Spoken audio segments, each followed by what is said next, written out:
welcome to System Magic for our Wednesday evening constructed stream, where we're going to be playing some modern Tron with the new hotness, the One Ring. The One Ring to rule them all, of course, from the new Lord of the Rings set. And, Andrew, you want to tell us a little bit about Tron and this new hotness to the deck? Well, it's not that complicated. Well, so, actually, funnily enough, I'm actually gonna flip the script slightly. Okay. On Tron. Because with Tron, I think it's less of a question of why does the One Ring make Tron good, and it's actually more of the reverse question, which is, why did Tron stop being good to start with? Okay. And basically what I would say happened is that there's kind of just a principle of Magic decks and Eternal formats that I think is pretty long-standing, and the principle is, look, if you don't add new cards for long enough, then everyone else's deck is presumably improving with new cards, and you're standing still. Right. Eventually, your deck will be bad. Right. And this is really what I was feeling whenever I tested Tron, I think for the last, about 2 years, which I periodically do, because those who don't know, I love Tron. I queued for my first PT playing Tron. I have a Grand Prix top 8 with this deck. It's one of my favorite decks that I've ever played. Basically, I just thought that it was kind of outclassed by the format. I reached a point where I thought even the good matchups weren't good.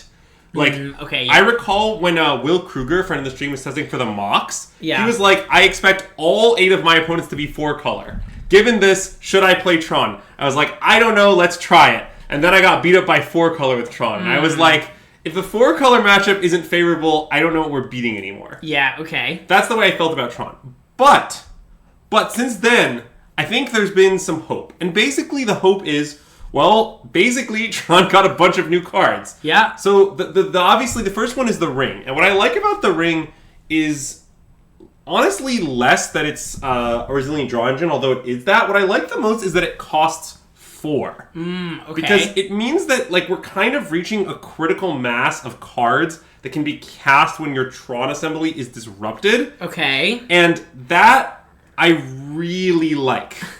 If you get Besajude or what Blood Moon or what have you, you have the 4 O stones like you always had, you have the rings, and you have the little cards. Yeah. And that's just kind of a lot of that. So I'm hoping that my ability to scuff my way through Tronless games is substantially improved. Okay. I also just like the fact that, the Ring in general is a fog plus 3 cards. That's a lot of value in one turn cycle. And it's pretty hard to grind out. I used to play a Mystic Forge in my sideboard to wish for as a 4-mana grindy card. Okay, yep. And now that's just been replaced by the 4th Ring. There's 3 in the main, the 4th one to wish from the board. Yep. Yeah. And the other new card that Tron got is the Average Seedscape Lord, which I've been quite impressed by. I haven't played this deck that much, but I played it a bit today in preparation for the stream. And I thought Seedscape Lord looked really fucking good. Okay. And what I like about it is, obviously if you face a grindy deck or control deck, it's an uncounterable threat that comes back from the yard, so it's very annoying from the deal with. Yeah. Usually you get a thing, and then it demands a Solitude also. Yep. But if you play against, an aggressive or fast deck in the format, it's surprisingly effective. I played this game against Hammer, where I just, played turn 3 Karn, exiled something to make sure they didn't have lethal. Yeah. And then the next turn, I cast Seascape, killed another thing, and they were dead. That's pretty nice. Well, just, killing a thing and making an 8/8 blocker, and then the next turn, if you untap, by the way, it's going to kill another thing every turn forever, is kind of great. It's sort of like a Karn Liberated, only it's an 8/8. Yes, okay. They're kind of the same card, it's just an 8/8. And so I was so impressed, so I'm not exactly sure if 2 or 3 is the right number, but I'm trying 3 right now because it was very impressive for me. And once I have 3 of those, I want my 5th to 6th sweepers to be 3 drops instead of 4 drops.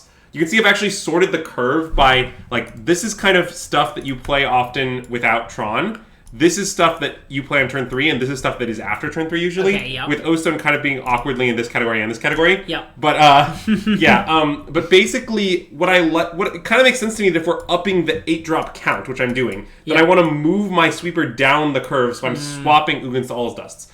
Also, I think historically, All Is Dust has not been good in Tron because there are often colorless aggro decks, so the very decks where you wanted sweepers the most, the sweeper didn't work. But right now, nobody plays those decks. Yeah. Like, the most colorless deck you face regularly is Hammer, and I actually think all of this is pretty good against Hammer. It's a little awkward that doesn't get their Contra tokens or whatever, but killing all of their equippers and probably what they're equipped to is often good enough, I think. Yeah. So, yeah, I'm a little high on that, and I also like that it doesn't touch, obviously, all of your stuff, such as the One Ring, etc., etc., etc. It's nice that all of your stuff sticks around. So, yeah, I also think that once you have a bunch of Seascapes, there's no way you need a second Ulamog. That's kind of a relic from when that was your only uncountable threat. These days, I only want Ulamog to be a Sanctum target. I basically would be happy if Ulamog started every game at the bottom of my deck. Yeah. Is kind of my conceit. Okay, yeah. Because I just have a better, cheaper, more effective uncountable threat. Also, yeah, Ring plus O-Stone on 3 I think is great. And don't play less than 4 of this card. Let's just have a quick talk. This card is unreal right now. Yeah, take us to church. Preach, Andrew. Preach. I played a league because I wanted to, verify. I played a prelim today with this deck because I wanted to verify inclusions, and I was like, man, if only they allowed me to play more than 4 O-Stone. That's basically still how I feel. Okay. It does so much. Like, here's some great things that it does. You can hold up O-Stone against creativity, and then it essentially prevents their combo, which is great. Yeah.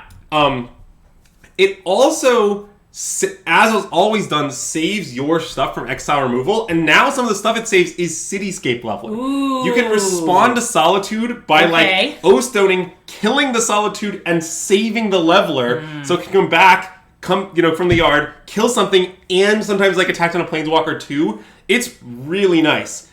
And like, I don't know, then it's also just great when you're locked under a Blood Moon. You can play it often when your opponent's taking their turn 3 out to play a Blood Moon. You have enough time to like go to a life total, but then crack the O-Stone, sweeping their board and sweeping the Blood Moon, untap with full Tron, and figure out a win from there. That came up for me today. It always comes up. I don't know, like, O-Stone is great. I really don't know what to say. I think that if you're allowed to play 4 O-Stones, you should play 4. I think if you're allowed to play 5 O-Stones, you should play 5. Yeah. I think if you're allowed to play 6 O-Stones, you should play 6. There may be mystery turns after 6. Okay. But, like, Ugin is so much worse. Being a sorcery matters a lot. Like, I don't know what to say. Like, the instant speed thing is so big, as well as the play on early thing with the One Ring. Like, it's night and day. Yeah. Okay, I feel like they're in the other thing about Tron not getting many cards, I feel like Tron has, like, they've printed, like, a bunch of, like, weird hate cards for Tron. Like, Void Mirror and the Dragon thing, and, like, those cards just don't really see play, right? Correct. Okay. I don't know if Tron can really... I don't know if Tron can stand up to, like, people really hating on it. I don't really know if it's a modern deck at that power level. Okay. Right now, I don't really think that's happening. Okay. I'm not saying that you won't face incidental hate. I'm not saying people won't randomly have Besages for unrelated reasons that get you. Sure. But, like, I don't think there are people, like... and Blood Moon. And Blood Moon beside you, but, like, no one's, like, slamming, the hardcore hate into their decks for the most part. Or, like, sometimes people play Necromentia against you. Okay. But, like, okay, like, if you're on the play, that's too slow. Yeah. And it's available, which is great. Okay. Oh, right. So then I actually want to talk briefly about the sideboard, because unlike with Pioneer, the Karn board is I would say, like, really an open matter. Yeah. Okay, while you're doing this, I'm going to finish eating my pizza. I'm going to eat some pizza, and it's not going to be weird. That's fine. Anyway. So first of all, you've played Giganta. This is probably obvious, but if there's a choice between Walking Ballista and Giganta, I'm picking Giganta every time. I'm trying to mold a 4/5 every game, which means the 8th card is insane. Mm-hmm. Okay, second of all, Veil is banned in, like, 3 formats. Let's please stop this nonsense of our first several sideboard cards aren't Veils. Yeah. I think my first sideboard card is a Veil, my second sideboard card is a Veil, and you know what? If I have a third sideboard card, it might also be a Veil. Right, but we need we don't have that because of... I don't know if I have a third sideboard slot, but if I do, I think it might be another Veil. Yeah. It also might be the first Haywire Might, because you can Sanctum for it, I'm not sure. But I'm pretty sure the first 2 should be Veils. Okay, so then let me talk through the Wishboard. So I've actually sorted the Wishboard. So these 7 cards... I think you basically... Quiet, Matt! So the way I feel is that I think these 7 cards basically I think are beyond dispute. You want to be able to destroy the lands, look to be able to coding down again. E I think is actually really impressive. It's the best wish target for creativity. It costs 0. And then the secret of E is that against Hammer, my intent is to just board it in. Okay. So what I like about this card is it's a great creativity hate card in the sideboard, and then in some matchups I'm just going to put it in my deck. Yeah. You gotta have some sort of graveyard hate. I prefer Relic because I find that occasionally drawing a card while messing with their graveyard is relevant. Yep. Most of the deck match where you want to do this are pretty grindy, so I don't really want Crypt that doesn't give me a card. I'm often carding on turn 3 anyway with the spare mana there, regardless. The Stonebrain should be pretty self-explanatory. There's a ton of combo in this format. You definitely want to Stonebrain them. The One Ring, I think just basically the best grindy value card right now. Also great for living when you're existing One Rings, you get too many burdens. This never came up for me so far, but I think it's definitely a thing. Yeah. Chalice, I love Chalice. Obviously you want to stop the Cascade decks hard, that's what this card does. You also can set it for 1 in some weird situations or some other numbers in weird situations, but its main purpose is just owning the Cascade decks very hard. These are kind of the 5 flex slots, and I'm not necessarily married to any of these cards, but I do have them right now. Sunring Titan's point is that it's a complete knockout against a lot of decks in the format, like Creativity, the various grindy 4-color decks. Yeah, okay. Like, all that stuff, this card's straight up knockout. I'm not sure it's the best card for this role. Like, I'm not sure how often you really need to destroy other lands versus just cityscaping them or walking those them or what have you. This is yeah. And then, Pithing Needle. So this is actually a card I've cut a lot historically from Tron. Mostly because I found that you can often use liquid metal coating as bad Pithing Needle, so you don't necessarily need to slot for real Pithing Needle. However, against specifically the 4-color decks, which try to Ren Boseiju you a lot, I do think Pithing Needle is pretty important, and I also think those decks often have, like, a lot of ways to, like, break up your Karn liquid metal coating thing, so, like, I don't know, I like a slightly more permanent answer, but it could go. I'm not married to it. It's mostly because of the Ren Boseiju thing. Yeah, then the Trinisphere, this is kind of a flex slot. I've played it a bunch in the past. There's random combo decks in which it's a complete knockout. And what I like about it is even in random matchups where you're not intending to Trinisphere them, sometimes on turn 3, you just, like, do it to them, and they lose. It's sort of like Godfair Statue in Pioneer, and since it's just kind of a knockout, but, like, boy is it a knockout. It's like, when this card kills them, it kills them a lot. So, I don't know. I'm not totally sure if this is right or wrong. It's somewhat redundant with Chalice, but it's much better as, like, kind of a fair disruptive card, which Chalice never really does. So, like, I'm not so sure. But, yeah, like, notably, by the way, your deck cannot set Chalice to 1 without harming yourself greatly. You have a lot of 1s, as you can see in the curve. So I like that this one doesn't hurt you, basically, at all. Yeah. But, yeah, like, I can imagine, for example, your Murktide opponent taps out for a fast Murktide. You just untap, slam this, wish for Trinisphere, play it. They're probably dead. Yeah. Like, that's for example, an option. Wow, great point, chat. We could just put Grand in our sideboard. That is a great point.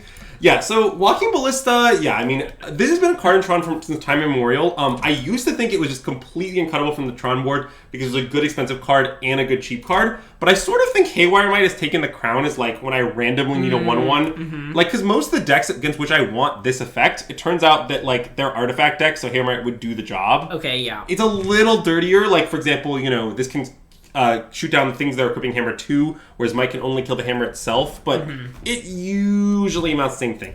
So I'm not totally sure you actually need this now, but I have it for now. It's definitely on my short list cut. And then we come to the Ensnaring Bridge. So, okay, I feel like everyone has always played Ensnaring Bridge in their Tron sideboard, like, since time began, but honestly, I am not sure it has ever been good for me a single time in my entire life. Wow. I understand it's a weird thing to say, but, like, here's the way I feel about Ensnaring Bridge. Okay, Tron is not a deck that's hellbent all the time. Like, the situation with Tron is, like, even before the One Ring, even before this card was printed, like, often you have, like, millions of cards in hand because, like, your deployment rate of cards is very slow for the most part. Yeah, I know only Wish for a Hellbent, but then it also used to be that you'd play Bridge and it'd be, like, pseudo-indestructible because, like, the only things that would kill it were, like, K commands or, like, weird ancient grudges. Yeah. But, like, since Ending was printed and Boseiju was printed, I feel like all my opponents have a jillion random answers to my Bridge to start with. So I think there's a chance Bridge is a scam. But I don't know. Certainly the way it kind of feels that was on thin ice to me before, and this clearly made it worse. So now it might be bad. But yeah, I think Warping Whale. I played Warping Whale in my Tron deck like a lot of times in history, and I feel like it's been bad almost all of those times. Mostly because, look, Tron's a ramp deck. Yeah. Warping Whale is not a payoff. Yeah. When you trade one, the way you have to conceptualize it is you're spending like 3 cards a game or whatever assembling Tron. Yeah. If you then expend a card to trade 1-for-1 with your opponent, that's always a loss for you. So for it to be worth it, the card you're trading for has to be like a card that they've invested kind of multiple cards worth of. And I think that's usually not true. Yeah. Like, for example, like, this is going to sound weird, but I think, like, if your Rhino's opponent cascades and then you Warping Whale their Rhinos, I think that's not actually a great exchange for you. Like, you spent 2 mana to their 3, and you mull to, like, 5 getting a Tron hand, so you're down a bunch of cards. And, like, your Rhino's opponent has 7 cards, and they're a grindy mid-range deck. So, yeah. I I am not great. I'm not a fan of Warping Whale. I will take any excuse to cut it. EE, I think, is a reasonable sideboard card. Like I said, I plan to board the one I have in some matchups, but I'm still not sure it outperforms other things. I also wouldn't start it. Like, I don't know. There's a bunch of combo decks in this format where the card isn't very good. Like, there's a bunch of random matches where it's blank. I just doubt it's good enough against such a wide percentage of the format that it's good enough. Anyway, I will also briefly discuss Tron's matchup spread. I won't go into too much detail. This is great. I just get to eat so much pizza while you're just rambling. This is beautiful. They're learning so much. I'm eating so much pizza.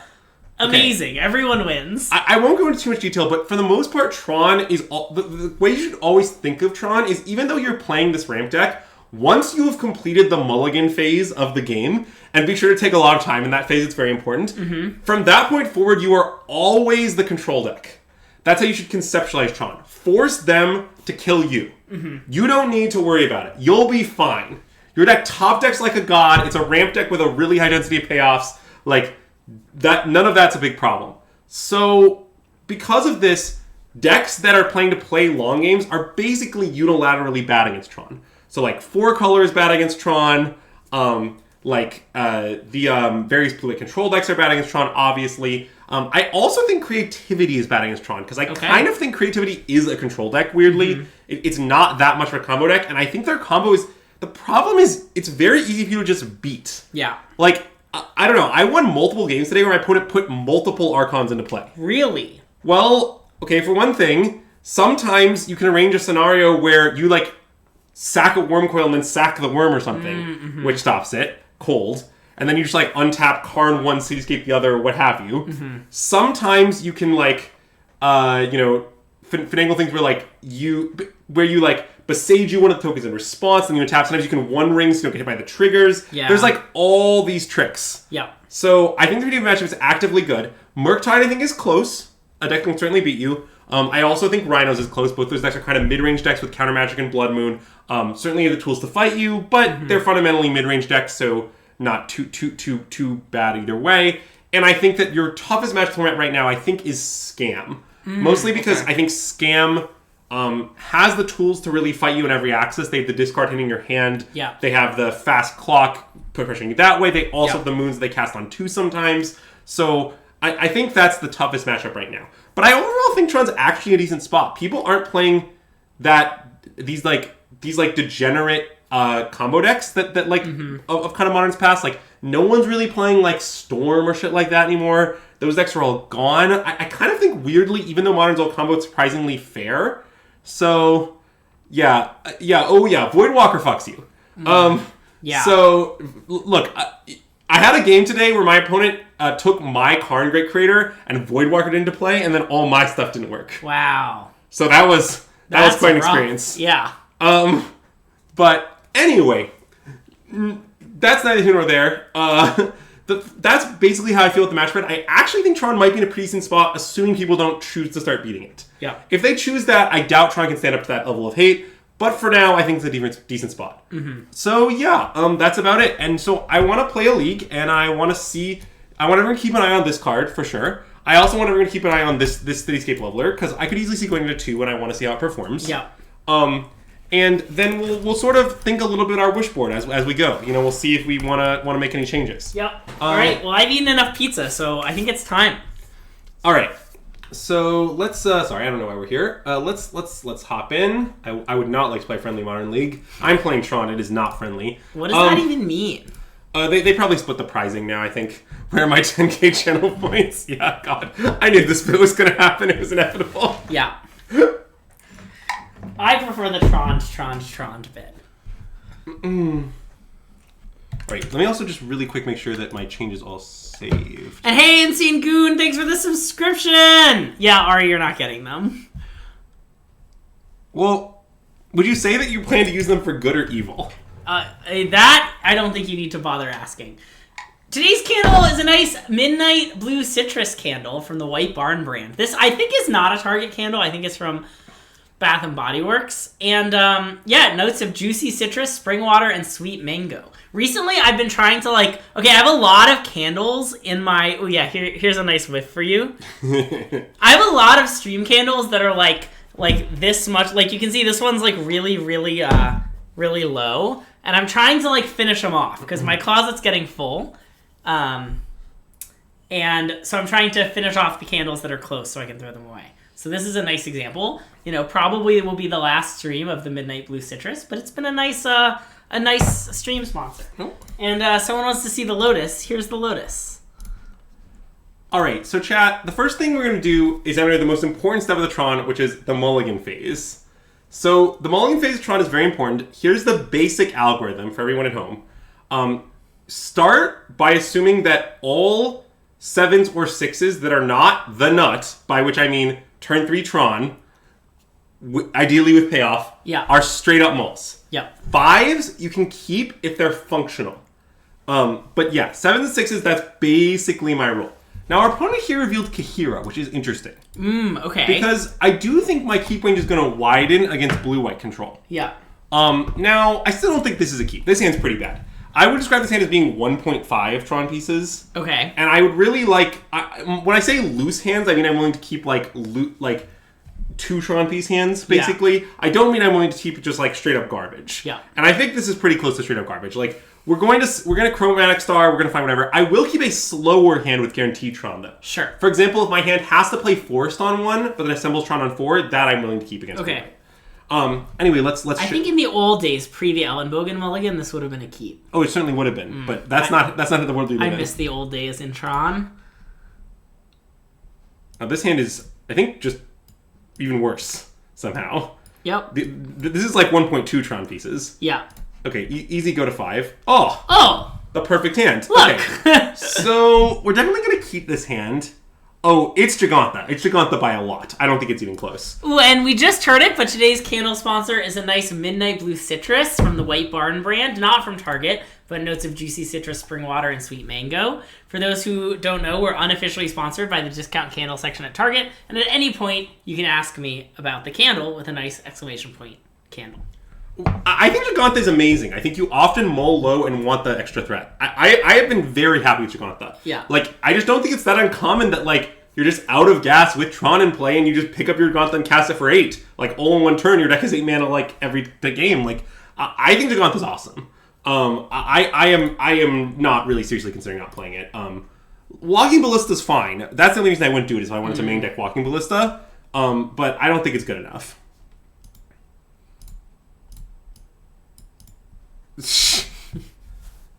I mean, if they let me Companion Yorion without adding additional cards to my deck, I'm interested. Yeah, I would love for them to ending our map. But I also wouldn't mind getting a forest. Although, you might be in an interesting spot where we should consider whether we want to not crack our map. Oh, that makes some sense. So, not cracking map is something I think most people who play Tron actually don't do nearly enough. Frequently, leaving a map in play protects you from getting Tron disassembled. So, like, if the game is going well, you can sometimes afford to do that. Now, I don't know I think the current Blue Eyes don't have many Field of Ruins because they're, like, playing a bajillion colors. Yeah. So, I'm not entirely sure. Like, I kind of think, I'm not sure we should do it here. Okay. Because we can do it next turn. Yeah. And if we, draw a forest, we might be happy we didn't, because then we delayed decision. Or if we draw, a sphere or something. Yeah. I think I want to wait on our map. And, again, no one ever does this, but I do it a lot. So, take that for what it's worth. Yeah. So, now...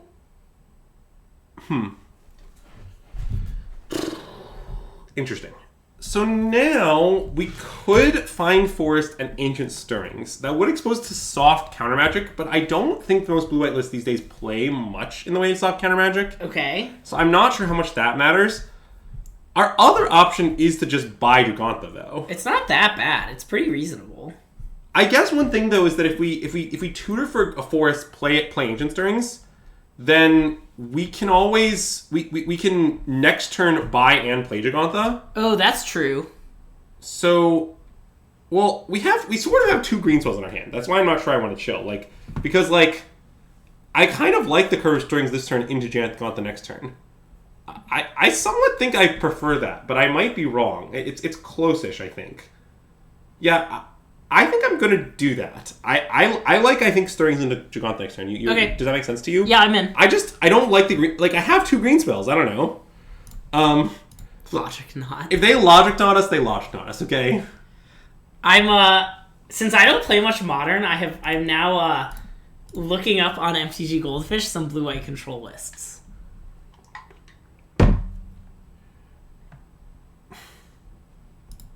Wow. We essentially just drew 5 for 1 mana, chat. Are you aware of that? Wow, yeah. Anyway, I'll take Chromatic Sphere.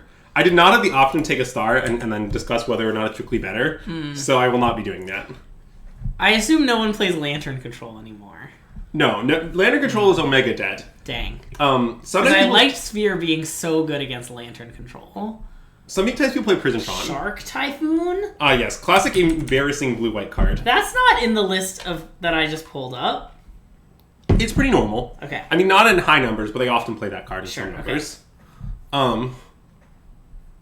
What Tron lands do I play in paper? Oh, glad you asked, my prayer. I actually own a foil Tron deck. I once made a deal with myself that when I top baited my first GP with Tron, like, if I did that, I would foil out the deck. I felt like it deserved it. And I did succeed at doing this. So I then, at the tournament, bought the last 2 cards. So my foil Tron deck is just like literally, my paper Tron deck is all foils. Yeah. And this is the only Tron land that exists in foil. So, yeah.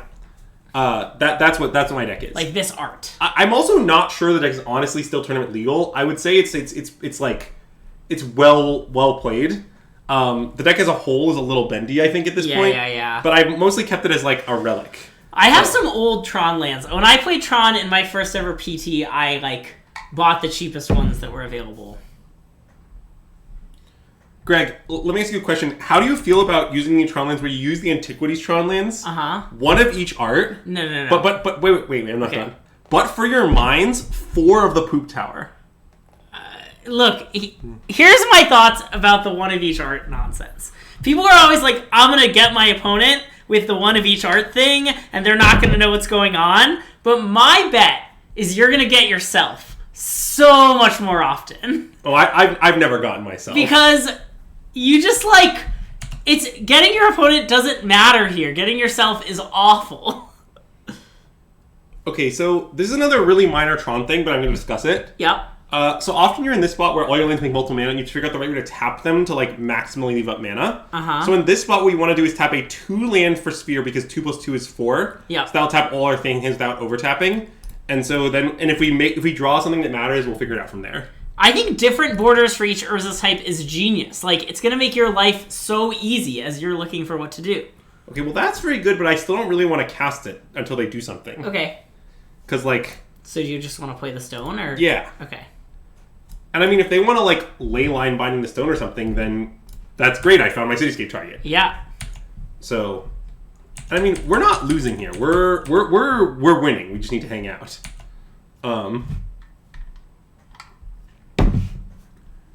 Man, I really hope, by the way, at some point this stream we get to discuss the psychology of Tronland ordering, which is a topic on which I believe I am one of the world's leading experts. Nice. So, yeah, we're going to discuss, we're going to put a fake count on the O-Stone. Why would we not put, there are 4 copies of Karn Liberated. I don't understand, okay, I don't understand the Karn Liberated hate. Wait, people would cut Karn Liberated? Well, I don't know, I'm not sure I get it. I guess my main question is, what are the matchups we believe that Karn Liberated is bad in?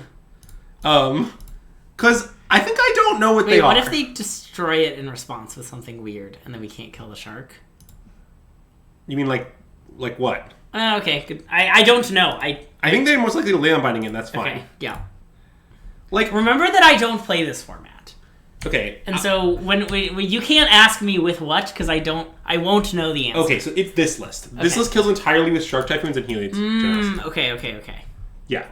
We definitely can just kill the shark, but I'm going to draw a card first. Yeah. Because I still wouldn't mind doing better than Cityscape this Greg, turn. play more Modern. It's great. No thanks. That's what I'm doing now, though. Well, the real question is how many streams do you think I can convince Greg to stream Green Tron? Ooh, that's great. So now we can get Sanctum of Ujin, and then we can cast our thing and pop Sanctum, right? Do we have mana to do that? I think so. So wait, 1, 2, 4, 5. Wait. So this costs a full map, 2, 6. Oh no, I don't have enough, right? I'm 1 short. Is that correct? Yeah, you're 1 short. Okay, well that's fine. Then I'm just gonna play Map Kraken and play Sanctum and pass. I'm still in no rush. Yep. I'm happy to just get more value out of my cityscape.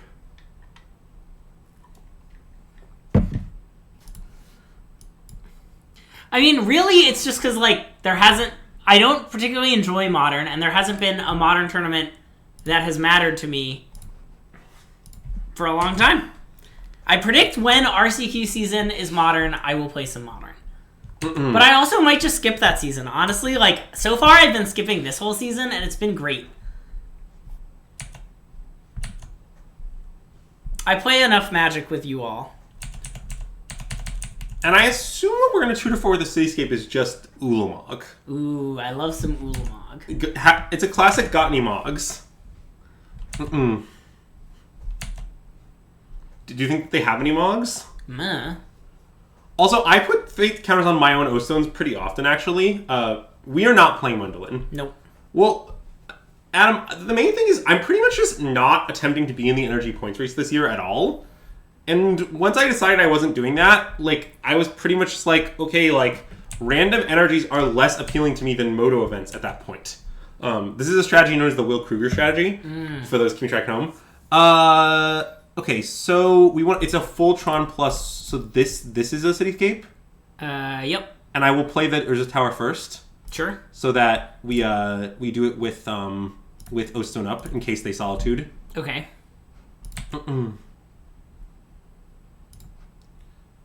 Yeah, and I don't see a reason not to go to the log. Ulamak. Blow up the shark token.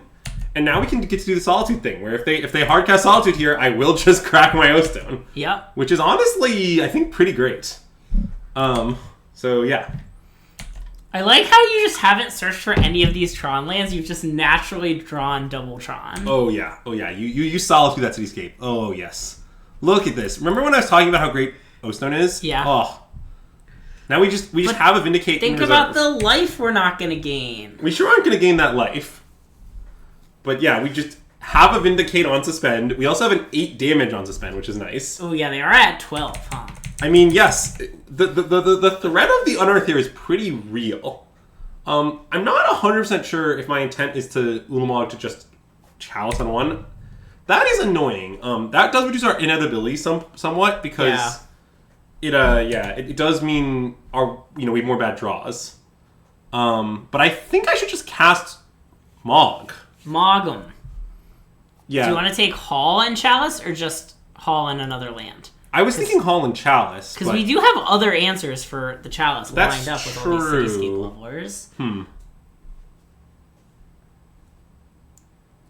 And we don't have enough to do 2 things no matter what. Yeah.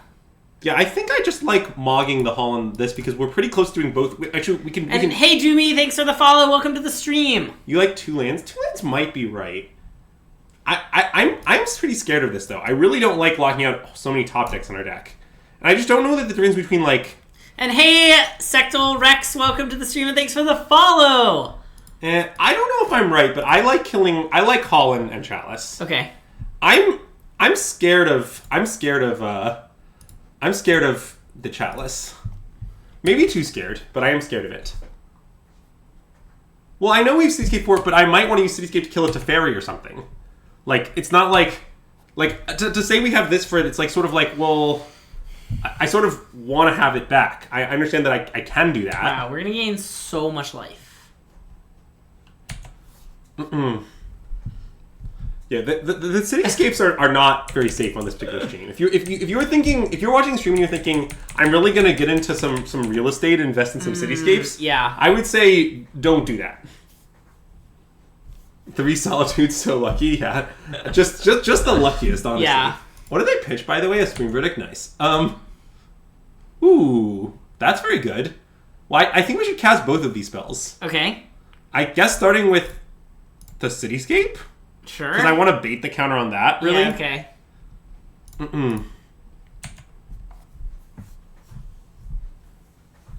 And again, I know this is bad into Logic Knot or whatever, but I don't care. Meh. And the end game in this matchup is usually at some point you resolve Karn. Yeah. And usually once that happens, it's immensely difficult. And then you start, like, plussing? Oh, yeah. Then you start plussing. +4. See, okay, there's actually a quote about Karn that I really like, which is, when you +4 Karn, see, the actual text of the card is target players with card from their hand, but the real text of the card is, someone is dead. Nice. It might be you. But, like after you +4 the Karn, like, either your opponent cannot remove it and they're just dead. Yeah. Or the situation is you were like, well, I have no way to beat their combo. I'll +4 this card and hope it works, and then you're usually dead. But yeah, I wouldn't say that many games. Like usually when the game is close, Karn gets minused. So notably, we do just like have lethal like right now. Yeah. I guess I somewhat think we should go for it because, well, wait, does Dress Down get me here? Does Dress Down remove haste when you unearth? Does anyone know how Dress Down interacts with unearth? I'm trying to figure out what I'm scared of.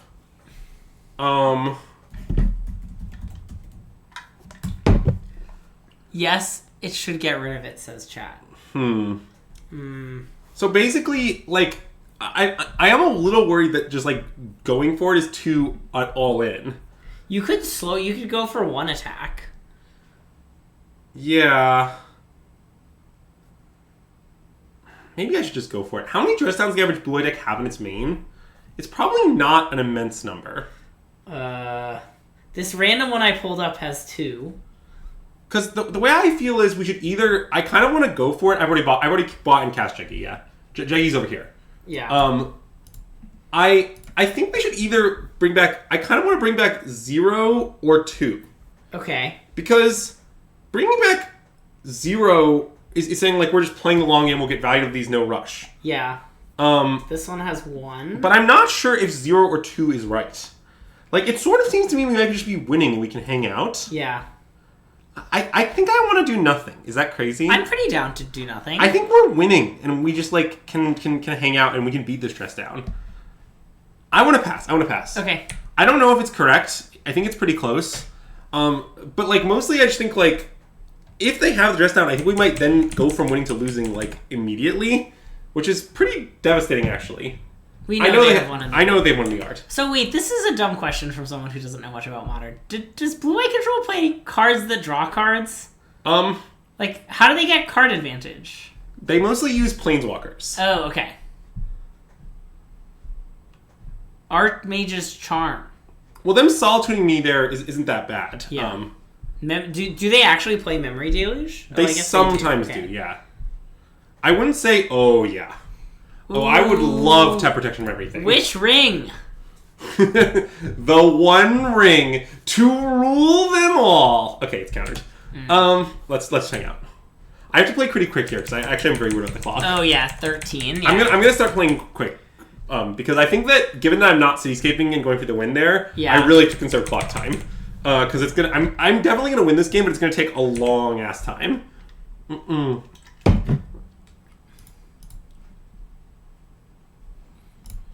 Jam, jam, jam. No reason not to keep jamming these Karns. What if they don't have it? Oh my god, it resolved. Nice. Plus for you. Pass the turn. My cityscapes are just chilling there. They're just hanging out. Feel free to lay on biting my Karn. Someone is dead. Oh, someone is dead. I would not say my assessment is inaccurate. Oh no, not Kira. Oh no, it's Kira!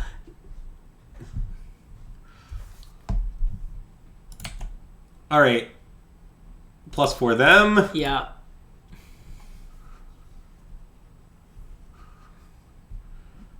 Alright. Let's cast this, I guess. Sure, I don't know. Maybe we should try a nice, like, Sundering Titan. Destroy 4 of their lands. That seems pretty good. I mean, we'll destroy our forest, but I think it's fine. Yeah. I think somehow we'll find a way to deal with that. You could also get the one ring. I feel like that'd be pretty good. Yeah, I think it's probably worse than getting Sundering Titan. Hey, Shadowless10, welcome to the stream and thanks for the follow. You get the Stone Brain to see their deck. Yeah, I'm happy with this. Okay. If it was me at an in-person tournament, I would get the Stone Brain to see their deck. Well, yeah, I mean, either will probably prompt the concession. All right, so let's see. Veil's clearly come in. All his dust clearly goes. Our next best card is probably a worm. And then the question is, do any of our stuff come in for the second worm?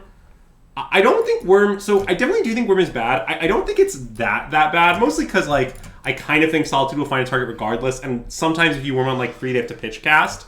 Obviously it's not great. Mm-hmm. And if I had more support in, I would. I think it's conceivable I'm supposed to board in this seems plausible. That makes sense. Yeah, I probably don't need this, especially with the Walking Ballista. Yeah. But this does sort of... Also, you can then wish for Worm. Hilarious. Oh, that's very funny. True. Yeah, I actually once won a match because I was playing against Devoted Druid. Uh-huh. And, huge fan of the Miracle List. Wait, which Miracle List do you mean? I think boarding a Relic is fine, but we might want to break up a Hollow combo or something. The standard one. Is this way back? I'm sorry, I don't know what you mean, but I might have played it. Nice. You mean at Geigo? Man, I'm not 100% sure, but yeah. What's Geigo? It was my LGS. Oh, nice. Anyway,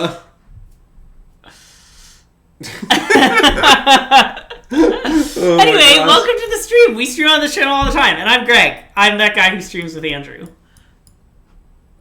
Mm-mm. I mean, this looks like a keep to me, right? Oh, it's a sneep. Nice. It has Tron. Tron. What do you want to play on 1? I guess probably the map. Pretty clearly. Huh? Definitely the map. Nice. But I don't know. So this is a classic case of Tron land sequencing. Okay. So let me explain. Yeah. So your opponent, when they go to kill one of your Tron lands, should always kill the Tron land you play second. Okay. Yeah. Also, sometimes they just kill tower regardless. Okay. But to play into that, this means here I think we should play tower so they think we might have drawn the mine. Okay. Yeah. And therefore they'll go after the mine. Okay. I think it slightly alters their probabilities. Sure. This is extreme minutia, but I always think about it a lot. So that is very sad, Cringer Cat, for sure.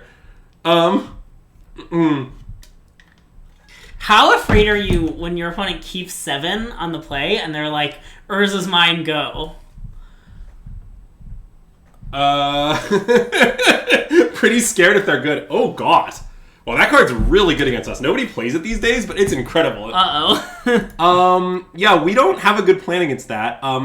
I possibly shouldn't play this. I think I shouldn't. Okay. Because, just some quick Tron minutia. In this spot, you want to play... So often, you might end up in a spot where, you kill the Stony Signs and then use Osto in the same turn. Sure. In fact, I think that's, somewhat not uncommon. Yeah. And when that happens, you'll want to have... You won't have extraneous artifacts to get swept up in the O-Stone. Yeah. And so for that reason, you should play stars since they draw a card with the O-Stone, but not spheres. So, anyway. Let's pick up this JE though, shall we? Wait, do you want to play O-Stone or no? Well, we can't use it. Okay. I think this is still my priority. Okay. But I do intend to play O-Stone. Next turn, are we going to play O-Stone or Karn? Well, probably Karn. What does O-Stone do? It can't be used. Oh, right. Pfft. Duh. Mm-mm. My intent is to play Karn. Ooh, they're tapping out. Are we gonna? Is the Karn? Well, they did miss a land drop last turn, so they're clearly digging. Yeah, I mean they could have Spellpay or something, but clearly I'm slamming. Yeah. The Karn. I mean, let's be real here. I don't know what we're gonna do with this Karn precisely, but the issue is we can get Haywire Might, but we can't then do anything with it. Yeah. We could also get the One Ring, but we can't then do anything with it. That's true. There's a lot of things we can wish for that don't do anything. What can we wish for that matters? Wormcoil? I guess it's pretty far off. Trinisphere. I mean, I think Trinisphere is quite reasonable. We won't be able to cast anything, and neither will they. That's our plan. And then we'll just start beating them with a 1/1 expedition map. Oh, there certainly is a Boseiju in our deck, but it's not in our hand. Yeah, I guess I'm gonna wish for Trinisphere. I think it would hurt them more than us, but it isn't great. I mean, I just don't know what else I'm supposed to wish for. Ring does not at least dig 3 here. That is inaccurate. Yeah. If Wing dug 3 here, I would certainly wish for it. I think I was supposed to find Trinisphere, but it's debatable. I could also see Pithing Needle. Yeah. But... And just, like, chilling on the Pithing Needle? Yeah, or just playing it and, like... Alright, let's play Trinisphere. Nice. What could go wrong? I'm sure it'll resolve. Well, at some point we will hit 8 mana and cast these people. Nice, it did. Alright, well, I guess I'm gonna wish for Needle. Yeah, I guess. And then not cast it, because it costs 3. Oh, sure, I'm not gonna cast it, yeah. Wait, we could have wished for, Oh, sorry. Wormcoil? Wormcoil. Maybe I should have. Oh, maybe I should have plussed. To play around Shark for 1? But there are 2 sharks in the There are game. 2 sharks down. Yeah. Stone Brain Hollowed Fountain. I mean, I just need to draw any of the 3 basic forests also, or the we Boseiju. can't Stone Brain anything. There's a Stony Silence. Everyone suggesting those things is aware of that. Okay. I'm confident. Also, by the way, you really don't want to attack with this, if you're wondering. Do you know why? I don't. Oh, well, you see, it only works if it's untapped. Craig, you're acting like... That's insane. Greg, you think that I've never played a deck with Karn Great Creator and Trinisphere before? Is Trinisphere like an old card that was reprinted? No, in Miradon, they... And hey, Sim Salabim Bum Bam. Welcome to the stream and thanks for the follow. In Miradon, some of their cards just randomly have that clause. I think it's kind of a throwback. Okay. It's sort of weird, but yeah, they do. Yeah, I think my intent is to name Shark Typhoon with this Needle if it resolves, but it's sort of debatable. We also can attack for Needle to free up our mana. That's thinking with portals. They're just creating hand size. Nice. This is a great game. All right. I think I want a plus on Expedition map. That sound reasonable to you? Yeah, attack for 1? Yeah. Okay, sure. Get an Expedition map. I like what's going on. Karn just, like, made a sphere and a needle, and then, like, saw this little piece of paper and was like, you will be a monster now. Yes, they have to fetch in response, obviously. The question is they're going to fetch in response, but I think that might mean it's resolving, which is quite good for us. Because I think naming Shark Typhoon here is actually very annoying for them. Yeah, like, I think that makes it really hard for them to get our Karn off the board. Yeah. And we might just be able to beat them with a Karn and a Dream, honestly. Also, yeah, why did they get untapped if they didn't have Shark Typhoon? I don't know. Apparently they had Memory Deluge. Oh, right. Cards cost more than... I keep thinking everything costs 3. In my head, I'm like, everything costs 3. But no, that's not how it works. Oh, yeah. Tactically attacking with it so we can double spell definitely is something we could do at some point. Notably, right now, most of our spells do nothing. So, therefore, I don't have a lot of intent to do that. But, you know... Greg would lose a PTQ to Trinisphere. That's... Yeah, I would lose in the 0-1 bracket and then drop because I'm not very knowledgeable about Modern. Greg isn't exactly known for his Modern results. Let's put it that way. Hey, actually, my Modern results are freaking great. Are they really? Nice. Well, yeah, it's like... Because mostly the only Modern tournaments I played are RPTQs. Or RCQs, or whatever those are called. Yeah, I could wish for Worm here. I think I don't want to kill my Karn to do that. Okay. I think we should just, like, plus on a random piece of crap and hit him with it. Nice! Get the map! The Blast Zone can kill the Stony Silence. Note. Yeah. In fact, I believe that is my current intent. But I have to spend a full turn charging it, so for now, map get in there. I know that we can wish for 3-ball again. I'm not in a rush to do that. So I need only 2 mana to charge it, right? So I can play O-Stone? But that's true, right? Yeah, XX put it, yeah. Yeah, okay. You think attack with Needle is better? I think the map is maybe worse. Like, my hand has a million ways to assemble Tron. Sure. I'm extremely happy with that. God, this match is so funny. It's just, what's going on? This is not Magic. Why do people enjoy this? I would say I'm enjoying playing some nice limited right now. What do you mean? This is Tron. I think it was a joke. It was a classic yoke. All right. Let's charge the blast zone, shall we?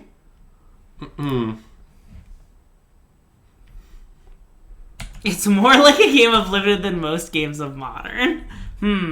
All right, I think we should crack the blast zone. Hey, Bizarro with a 4. Welcome to the stream and thanks for the follow. Actually, should I not main phase this? I guess what's the point of main phasing? Oh no, actually I should. Because I can then use the map and then play Tron and then use the mana now. Yeah, okay. Okay. Yeah, I was thinking about like how it like this is like much worse against like second Stony Silence, but thinking about that is probably not reasonable.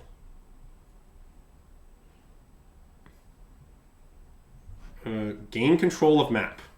Okay, that's fine. you have map. Congrats. All right, let's go about our business. So they have map forever, right? Yeah. Okay. So I guess let's play a chromatic sphere, shall we? Sure. I mean, they can counter it, but all right. I mean, I assume I'll figure it out from there.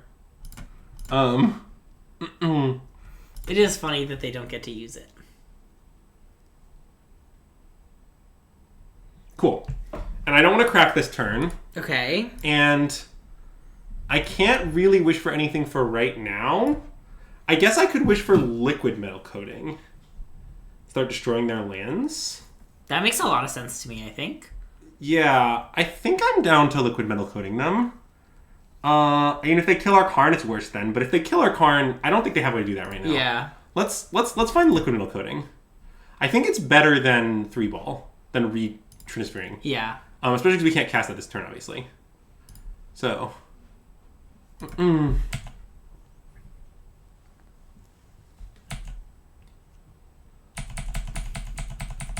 I mean, I think we're going to win this game. It is a lot of nonsense.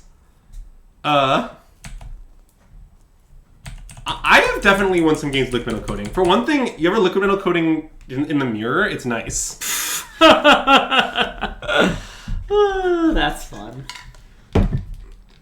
I mean, it's a strong argument when we discussed the mirror. So, although I do agree with the Bobby theory of mirrors. So, well, we haven't cast it yet. And that's not true. It hasn't resolved yet. Oh yeah, it hasn't resolved yet. In fact, I actually played a prelim today, and it also didn't resolve in that prelim. So, is that a bad performance? I'm not sure. My opponent's always countering a 4-drop card. Can't be that bad. Yeah. But I also haven't had the card in play yet, so I don't know. I went 3-1. I went 3-1 in the prelim. I lost to Scam and beat Creativity Hammer. Nice. One of the Creativity players was actually a friend of the stream, Guldukat. Frenemy of the stream is perhaps more accurate. I don't know. I would say me and Guldukat argue a lot about Phoenix, but are overall, I think, on good terms. Okay. That's fine. Associate of the stream. Well, I sort of think wishing for coding made them do that. Yeah. Which, if true, is great. That is fine-ish. Sure. I mean, it's not my favorite, but our hand can definitely beat that. To be honest, it's very weird, but I think it's possible our opponent should have played that on 2. I guess maybe they should know if they're trying to leave a counter and crack their map. I assume leaving a map was not a priority. Yeah, it is a very good thing we played our 1-drop out. All right, so let's untap.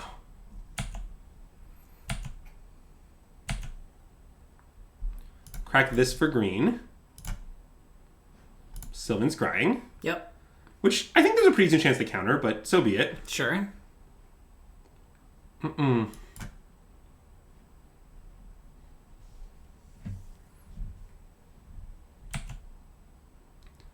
mean, I think their plan here is to stop me ever assembling Tron, which is a decent plan, but it will eventually stop working, notably. Yep. All right, well, let's play liquid metal coating.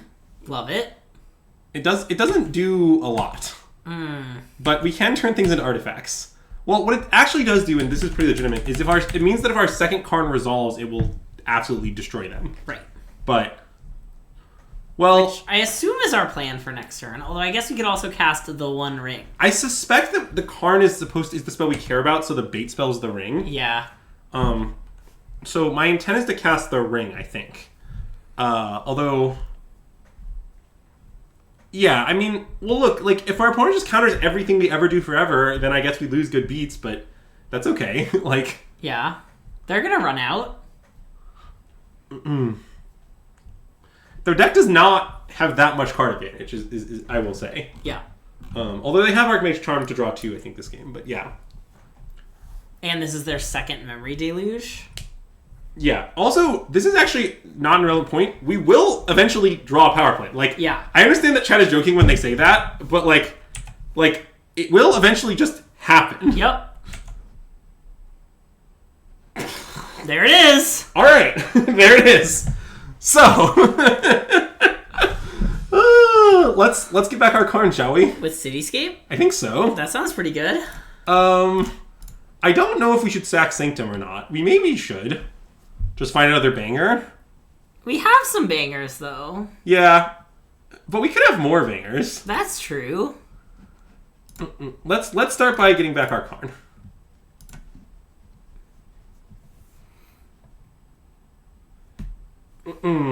Like I somewhat think we might want the land in case we go back to playing a third game. I like keeping the land. Okay, our hand is just so much gas. Yeah. I think this is reasonable. Well, we certainly couldn't just find Hangerback Walker. That certainly is not an option. All right, so they're casting Binding. That's fine, I guess. They're going to target Karn Great Creator again. I guess they really don't want to lose their lands. I mean, okay. Sure. I mean, I think I'm going to start killing their lands now. Nice. Well, actually, maybe I should play this because then I can free my Karn if this lives, but this isn't going to live. Yeah, that's true. Okay, do you want to play the One Ring then? I think so. Okay. Let's play the ring. All right, we have protection from everything. Let's draw a card, shall we? Yeah. Nice. Wait. Damn. Not nice. All right, let's pass. I mean, it will be nice after we Cityscape this Chalice, but they might Solitude our Cityscape. Yeah. But if they Solitude our Cityscape, then we get to Karn for some Also, something? is it just that we have protection from everything? Crumble to dust. That is a problem. Yes, just we have it. Okay. Yeah, that's very bad. Well, I'm very glad we didn't sack our Sanctum. Yes. We can Karn for Cityscape if they... I mean, it's pretty insane that our opponent is playing Stony Science Crumble Dust in the Year of Our Lord, yes. Maybe they knew that, like, since this set just came out, everyone was going to be... like, Ringtron is the new thing. Everyone's excited about it. Yeah, I mean, maybe. I do agree with Matt's comment, which is, okay, we still might just win. Like, to be okay, our opponent needs to have Solitude, White Card, and another counterspell in their 4-card hand. Yeah. Which is possible, but it's just asking a hell of a lot. Yeah. Confused where their Orc Bowmaster hate is. That's a good question. Yeah, I do think that they're probably playing roughly the Waffle list, yeah. Well, that's very bad. Since they can bounce the Cityscape. Yeah.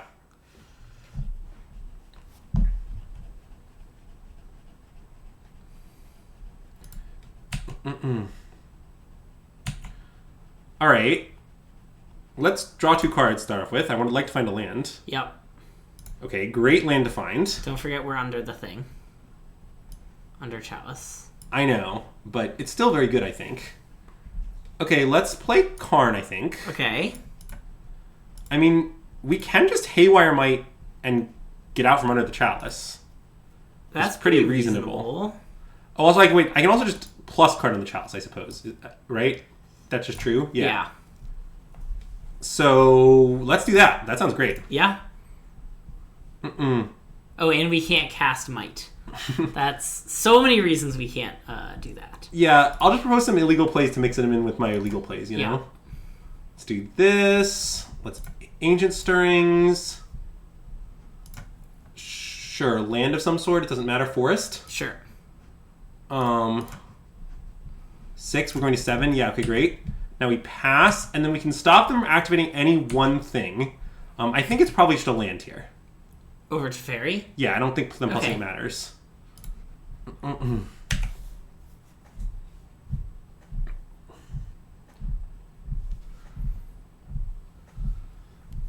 Yeah, clock is a thing to take note of. I am worried about it. They're going to flashback a Deluge. That is a sign of extreme weakness. Yes. 4, 5, 6, 7. I mean, we're very close to doing incredible things. Yeah.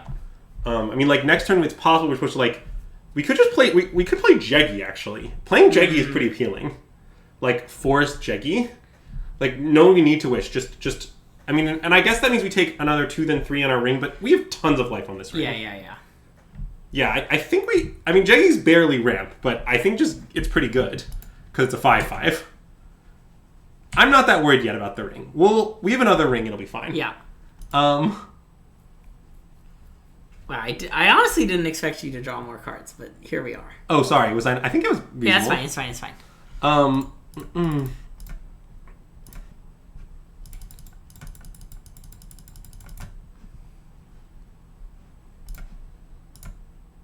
Actually, I didn't want to do that. I want to get this into play to not discard hand size, I guess. And then let's plus and kill that. Oh, no, we can kill land. Yeah. Let's target Catcher Triome. No, I want to leave Veil up for my when I do this. Is the point of this doing it this way? And I think that is an important part. All right. We will have to discard to hand size. I know. Probably O-Stone. Scrying. Okay, or O-Stone. O-Stone's, I think, actively bad for us to cast. I guess that's true. Oh, we can't cast Veil because of Teferi. Oh, that's true. Right. It's fine. Classic. I'll just keep proposing plays of dubious legality. Also, I'm F6 here, even though I could use my stars. Yeah. But I'm just going to accept that for clock reasons. Yeah, I think it's time for you to take some game actions and not talk about them.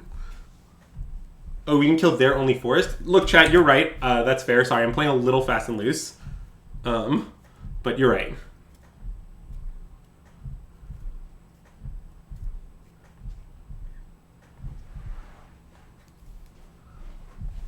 It's a paper-only play sort of stream.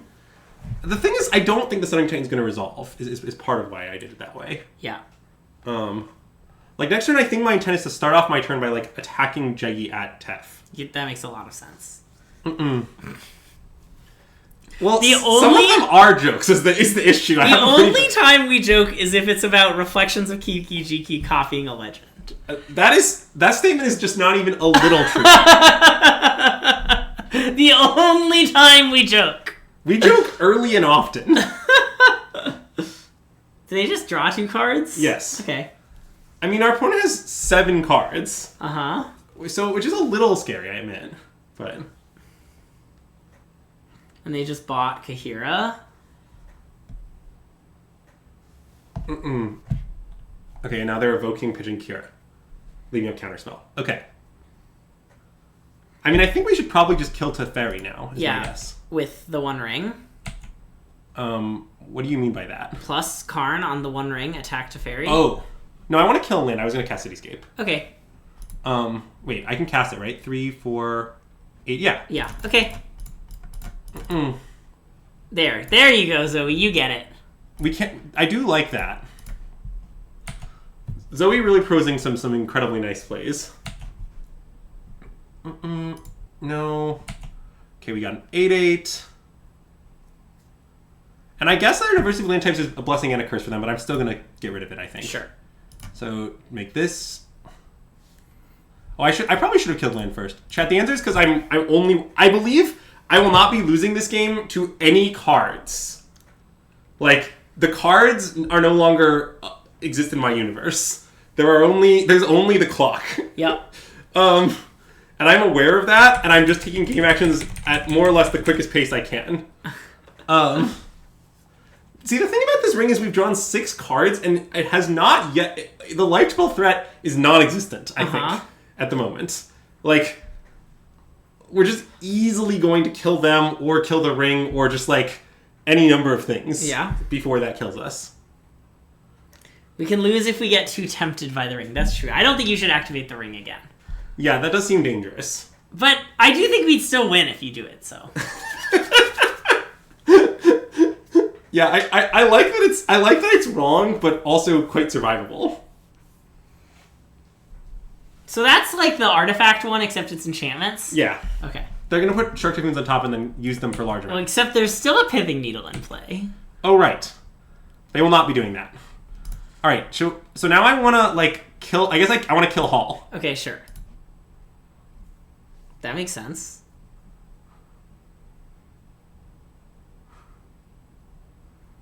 Okay, they're going to put a Leyline Binding on top, sure. Sure.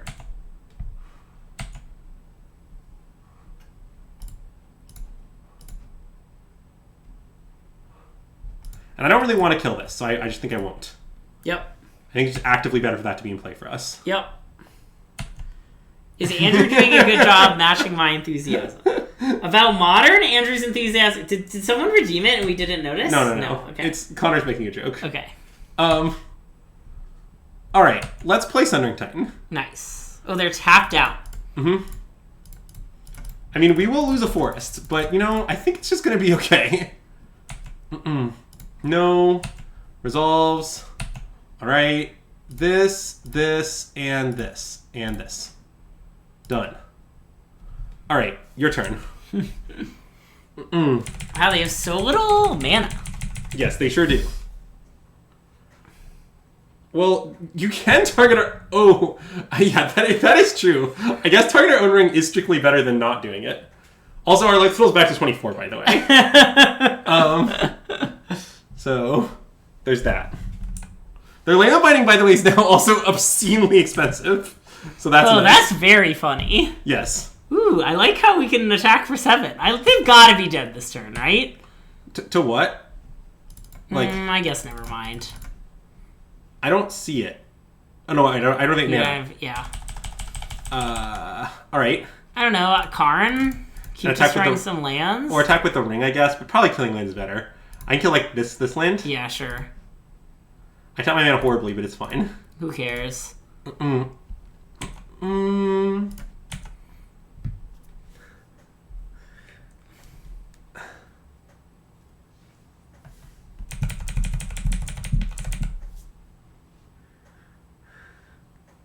This is fun. You like playing Tron, Greg? I like winning. Greg does famously like winning. I do honestly somewhat like racing the clock. I find it pretty entertaining. Nice. Alright. Let's kill this.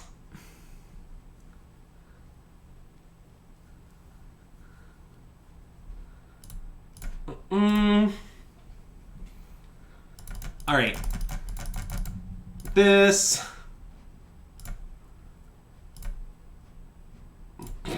Alright. F6.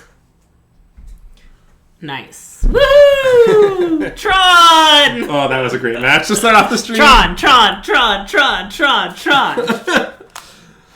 Yeah, that weird trigger thing was very strange, but anyway. Wait, didn't Azak say he 5-0'd 2 leagues? Oh yeah, there he is! Yeah. Among the trophies. Yeah, Azak did 5-0 this deck. Not exactly this list, but roughly this list. Yeah. Okay, so I understand that obviously it's a control matchup where it's going to be good, but I think Seascape looked great in those games. Yeah. Like, to be honest, this is... Yes! Anyway, keep going. Certainly yes, but yeah, I was actually wondering this. So, Chad, I currently have 3 Cityscapes and one Ulamog, because I assume the tutoring for it with Sanctum utility is pretty large. But I could imagine it being right to have 0 Ulamogs. Yeah. To not, like, risk naturally drawing it. Although it's not that bad to naturally draw. True. So, I don't know. I would say its biggest issue is that it's a payoff that isn't good in your opener, which describes basically only it. Okay. Like, every other payoff is pretty good in your opener. Yeah.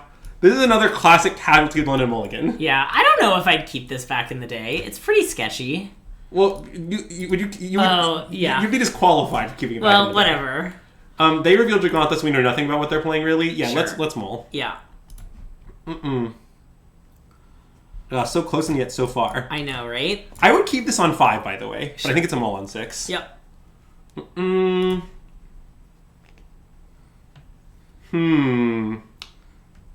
This is not unreasonable to keep. Because now I'm at 5. This is a 2 Tron piece hand. Yeah. With a look from the sphere. Wait, I think this is likely supposed to be a keep. It's not great. But I also like that it has some ability. If we brick off, it has semi-legitimate fair game. Yeah. Although, I guess maybe I'm going to tuck this. But yeah, I guess I'm going to tuck... I guess this is the actual hand I'm considering. Yeah. It's Karn, Sphere, Map, Tower, this. I played a lot of different things after Gauntlet Modern. Kane, I don't know. Like, I'm not saying they couldn't be Fair Breach, but I wouldn't say that Fair Breach is so much of the meta that that's, like, overwhelmingly likely. My opponent has 4 posted decks and 3 of Tron lands. Jesus Christ. Well, if that's true, I should mulligan. Fine, that's mulligan. Okay. Hussar, that's a great reference. You okay with the mulligan here? Sure. I'm pretty swayed by the evidence of all this opponent loves Tron decks. Yeah. Like, this hand is just really not good in the mirror. Am I in the play at the draw? You're on the draw. I mean, I'm going to keep this on 4. Yeah. And we're going to keep the 4 cards to the right? Yeah. Nice. What could go wrong? Sneep. Well, I'm not sure this hand was actually... I'm not sure this hand, by the way, is actually better than the 5. Yeah. But... You're gonna modern map... that seems aggressive to me. Wow! It's not the mirror! Is it Jund? Wow, we're getting insanely punished for not keeping that 5. We just mulled in a matchup where I would have... If I had known this is a matchup, I would have kept the 7. So, just so people have an idea of how I generally play against Jund with this deck, against Jund with this deck, when I'm on the draw, I keep, like, garbage. On the draw, I just keep, like, cards, and I figure it out. Yeah. And then on the play, I'm more inclined to keep, And hey, the Dr. Dave, welcome to the stream, and thanks for the follow! I mean, we can certainly lose to Jund if we don't hit our second land drop. We're gonna hit our second land drop. Does Jund normally play Urza's Saga? Hussar? God. I think Hussar is savagely trolling you, and I'm here for it. Let's crack for green. What could go wrong? We'll just draw a Tron land here. A non-redundant Tron land. And we're dead. Dang. Unlucky. Unlucky. Yeah. I have some regrets. Me too. It's okay. We'll win games 2 and 3. Okay, I'm gonna go get a beverage. Okay, do you have water? I'm out of water. Oh, I don't. I just have normal water, not fancy water. That's fine. I'll take normal water. Okay. Which one is one PT? That's actually me. That would be Andrew. Yeah. Yeah. Yeah. I'm good. I wouldn't describe what I just did as giving clock. Anyway, like all matchups, Veils come in here. I would like to repeat my claim. You should play this card. It's really good. Anyway, it's mostly a question of what is bad in this matchup. So, generally, I think that the way we lose this deck... Well, I'm not qualified, so I wouldn't say I'm excited.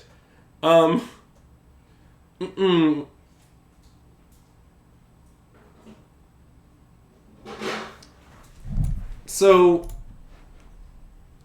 I won Pro Tour Guilds of Ravnica. Wait. Oh my god, you're that Andrew Ellenbogen?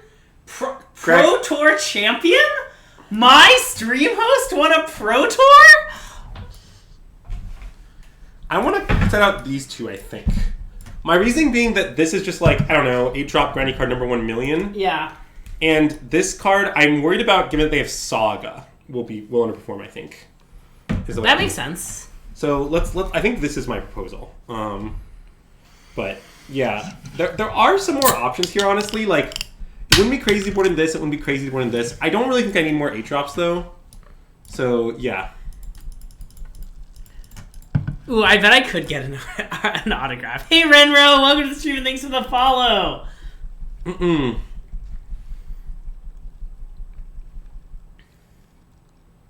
This does appear to be any 7 cards. Yeah, I think I'm gonna keep. Okay. I mean, I legitimately think this is.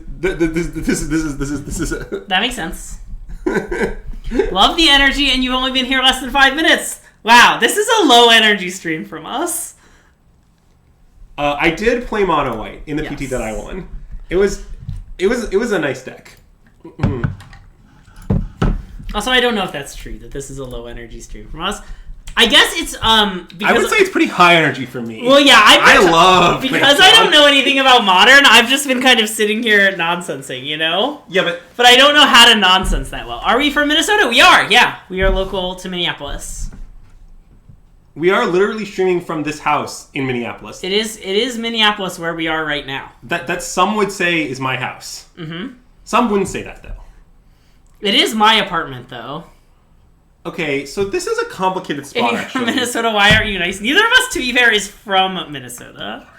Yeah, Greg's actually from DC. That's why he's so political. Mm-hmm. You know that Greg's just always manipulating things behind the scenes. Yeah.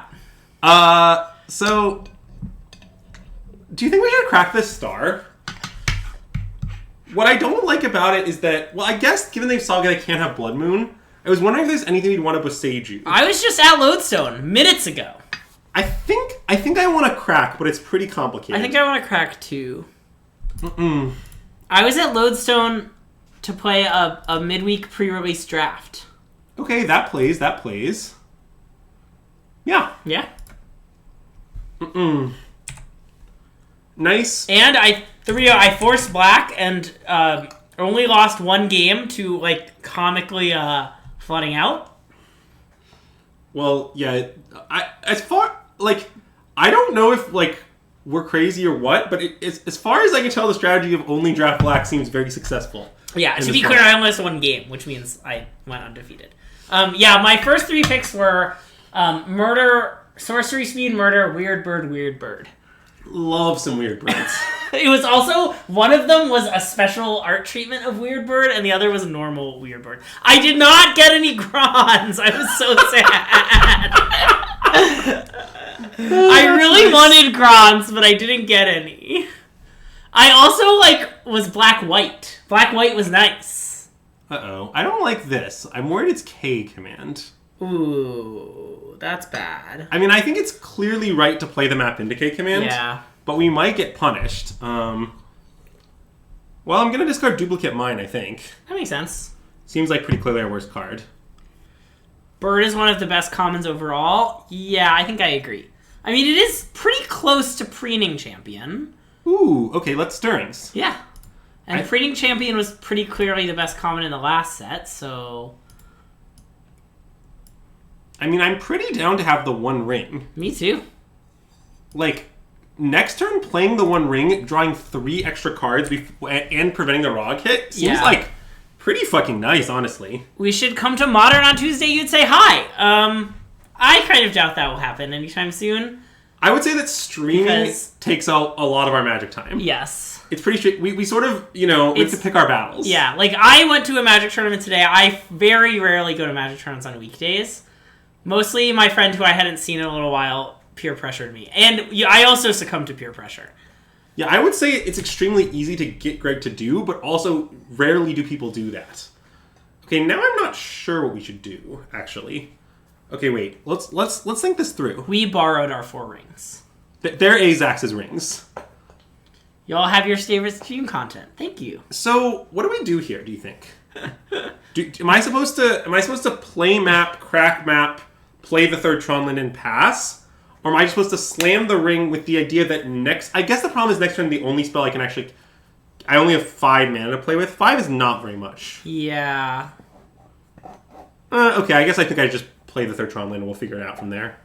Okay, I like that. I don't know exactly how it's going to look, but, It's not that it takes that much offline time. It's more that us streaming every night is just, roughly 2.5 hours per day of Magic-related time, and that does not leave much other Magic-related time. Yeah, uploading the YouTube videos takes almost no time because we put very little effort into it. If anyone would like to volunteer for free to take our YouTube videos and make them better, we would love that. Okay, I don't think you can ask that. I don't think it's ethical. It's not ethical. What do you mean? You have to pay people for their work. I guess that's true. For ethical reasons. Do I like it? I do like it. We'll happily thank you. And you'll definitely be a friend of the stream. Greg is oppressing us in his chat. Oh, did you like it? Then put a ring on it. God, wow. Jesse was trying really hard on that one. To be fair, I'm not sure I'm going to put a ring on it. I might be putting a Karn on it. Can we be a friend of the stream if we are working for you? If you're working for free, then yeah. That's an unhinged answer. They named Karn the Great Creator. You know, that I think will be fine. Okay, so what do we need to do here? What does winning look like? Well, we can't get ensnared. Why not put ring in the good deck? Well, because I think it's terrible if you don't have a mana engine. But look, this card costs 4 in Modern. Like, you can't just play 4-drops. Yeah. If your deck doesn't produce more than 1 mana a turn, I'm not interested in the ring, is the way that I feel. Omnath is a 4-drop. Omnath and the ring are a combo as long as you don't think about it. If you think about it, you'll quickly realize that they're not a combo. No, it's a combo. So, okay, what do we do here? We have 10 mana and can't use Karn the Great Creator. Well, so, okay, here are some options. I guess there's literally just... Wait, what happens if we slam Karn Liberated, exile a 5/5, not be dead, and then next turn Ulamog? What I'm asking is, got any Mogs? What does Sanctum of Wukong do? Huh, yeah, that seems pretty nice. I've got some Mogs.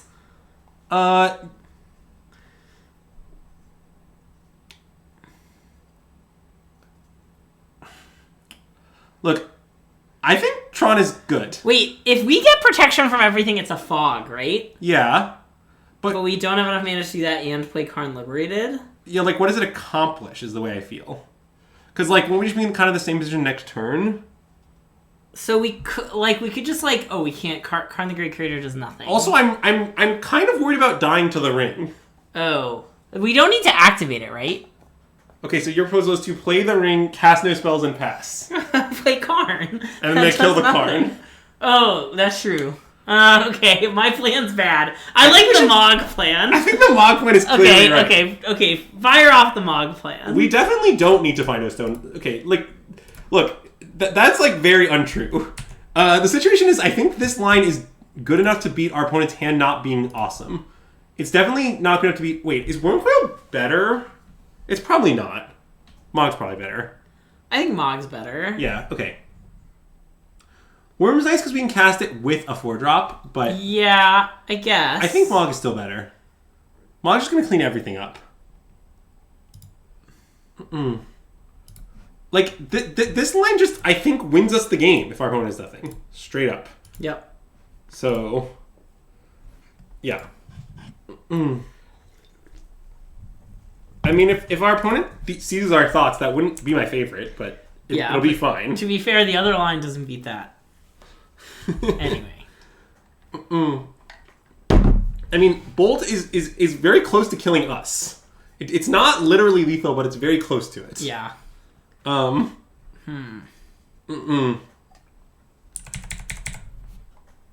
Well, the Bolt does not kill us, but a second Bolt or another Rinspell will. But that's life. I mean, I don't know. Or any artifact. Well, they didn't have any artifact, but they are attacking us with everything.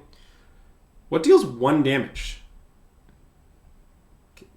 K-Command? Oh, Renin 6. Fuck. Yeah. Hey, Snapbolt Games! Thanks for the raid! If you're coming over from Snapbolt Games, we are System Magic. My name's Greg, this is Andrew, and we are streaming some Ring Tron in Modern.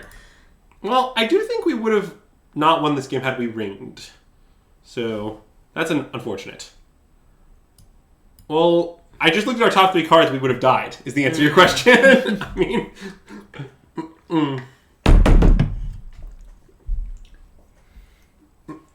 Oh, wait, I guess there should have been top 4 cards. But Common Tron losing to Jund moment. Yeah, it doesn't happen often, but... Oh, top card was the O-Stone that Ragavan stole. They're right. Oh, I guess that's true. Interesting. Well, my play was clearly correct, but I don't know. But it did lose. Whoa. I mean, I assume we're on 7. You just shift it because it doesn't. Yeah. So, chat. This is a classic example of a hand that is not a keep.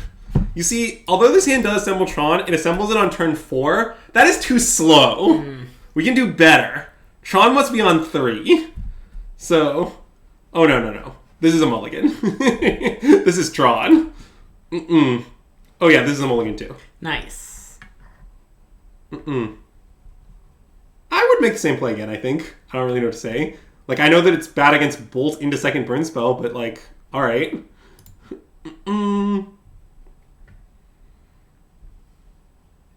Yeah, Lightning Bolt plus many cards. Okay. I agree with everything you said. I don't think we're beating Lightning Bolt plus a burn spell very often with any line. Yeah. Like, if you ring, your ring starts pinging you, and you're putting 5 points of burn in their hand. Like, yeah. Jeez.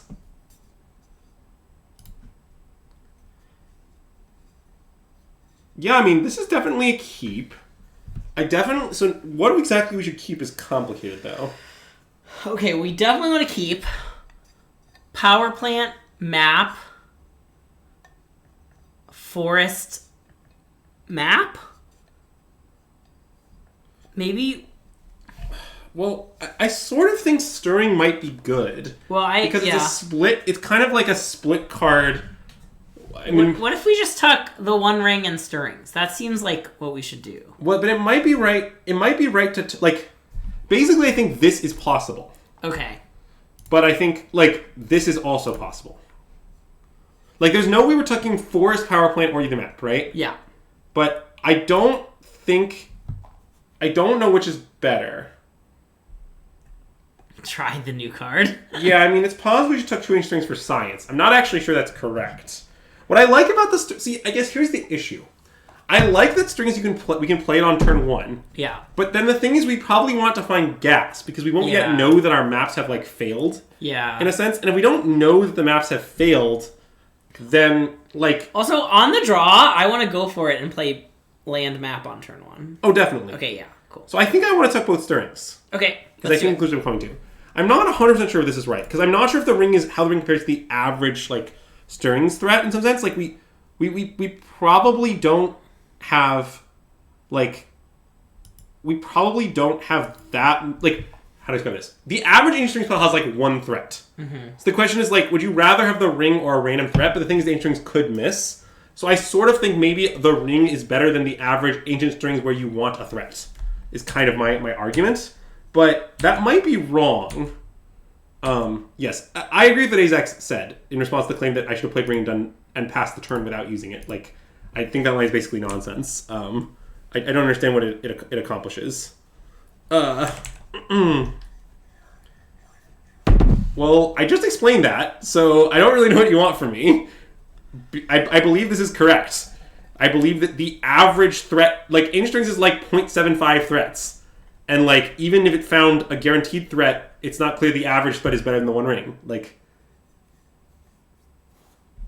also against creativity, this card is quite good, and so is this card. I mean, maybe they're just going to create this on 4, and then we might lose, like, good beats, but Slam it!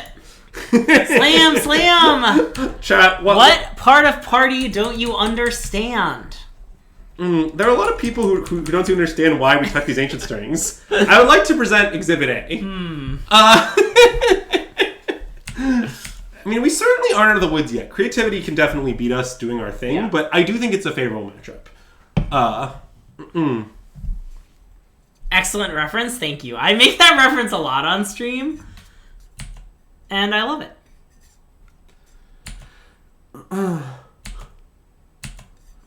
I mean... But Becker, I'm very good with directness. Like, people, it's very hard to, like, upset me by, like, directly telling me what you think, no matter what it is what I would say. Oh, so we're gonna ring stone? Well, Okay, I'm pretty scared of the card Leyline Binding if we ring stone. Okay. So I think I'd prefer to like ring and do anything other than stone. Okay. So that like we never have like a shields down moment with our stone. Okay, sure. Now, notably, that doesn't mean our opponent can use like Spell Pierce to delay us a turn or something. Sure. But I think that's just okay. Okay. Especially because they also can't go for this turn because their Archon triggers won't work. Right. Because famously, we'll have protection we'll for have everything. Protection, and that is an Archon trigger is a thing. It is a thing. Nice. Yes. I will be answering. By the way, Chad, if anyone has any questions about what is and is not things, I'm happy to answer. Do you want to play and crack map? Yeah. Well, we definitely should play map. I guess we should probably crack it. It's weird because I'm not exactly sure what we want. Oh, maybe Beseiju. Oh. Actually, Beseiju makes a ton of sense here. I think I should just find Beseiju. Yeah. Because this is a Leyline Binding deck, so I want to be able to protect my stuff from things. And also the other thing about this is Annihilator a thing? I don't think so. Annihilator is not really a thing, no. But is Grey Merchant of Asphodel a thing? I don't think so. Grey Merchant of Asphodel is a thing. Oh, it is a thing? Doesn't Grey Merchant just like target player? I think it's each opponent. If it's each opponent, then it's not a thing. I mean, if they have a 2/4 Grey Merchant of Asphodel in play, then it is a thing. You can't go, get attacked with it. Is Hot Soup a thing? Yes, you can't equip Hot Soup to something that's for everything. Hot Soup is a thing. Is Andrew in Mundle this weekend a thing? No, so what I'm doing this weekend is actually I'm playing the Pioneer Showcase on Sunday, and I'm playing a paper RCQ Saturday. Oh, extremely rewarding for going to Beseiju. Well, except, no, we're going to play O-Stone and get it back. That's true. Well reasoned, but still. I mean, we might not get it back. Because they might Spell Pierce us? Well, because the ring doesn't trigger when you... oh, that's true. So the issue with just like O-Stoning and doing that thing, well, I guess, is that if we crack the O-Stone main phase, we want to protect from everything. Yeah. And then if they creativity on their turn, if they like just go like fetch, find a red lane, creativity, it will just happen. Yeah, but also, one Archon looks very beatable. Yeah, that's true. And they should only be able to make one Archon. Even if they make one Archon and haste it. Yeah. 6, 9, 12. I mean, I think it's beatable, but maybe it's still wrong. I guess, let me see if this resolves. Okay. Especially because I think whether or not results could affect what land I play. Yeah. Okay. Yeah, I sort of think waiting until their end step makes a ton of sense. Because, like, what's the downside, really? Right? Like, it seems kind of like it's just great. Yeah. Okay, given that's what we're doing, which of the lands should I play? I mean, we could just play Forest... Oh, no, that doesn't work. Well, it's either Forest Pass or Mind Pass. It's mostly just like... Yeah. Is there a chance we'll want to have the Mind play next turn? I guess it doesn't seem that likely that we will. Yeah, I mean, if we draw like a tap... Forest Pass, I think. I think Forest Pass. Yes, we can do it in response to creativity. Oh, you certainly can do it in response to creativity. Yeah. This, by the way, is once again, everyone. This stream is the Church of 4 Oblivion Stone, and it's time to worship.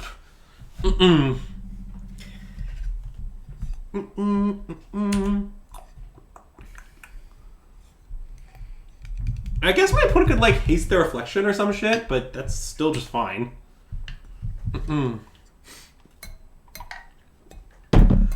Yeah, I think the one ring slightly increases the number of sweepers you want, but I don't think it's a big effect. Like, I think probably just like it's roughly the same number that you wanted before. Again, I have 6 in this list, I think, or wait, I have 5.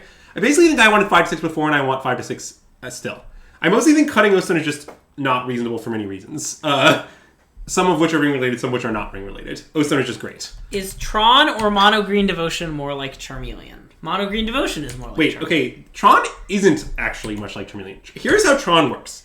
Your deck does the exact same thing every single game, and then some of those games, it's not good enough, and some of them it is.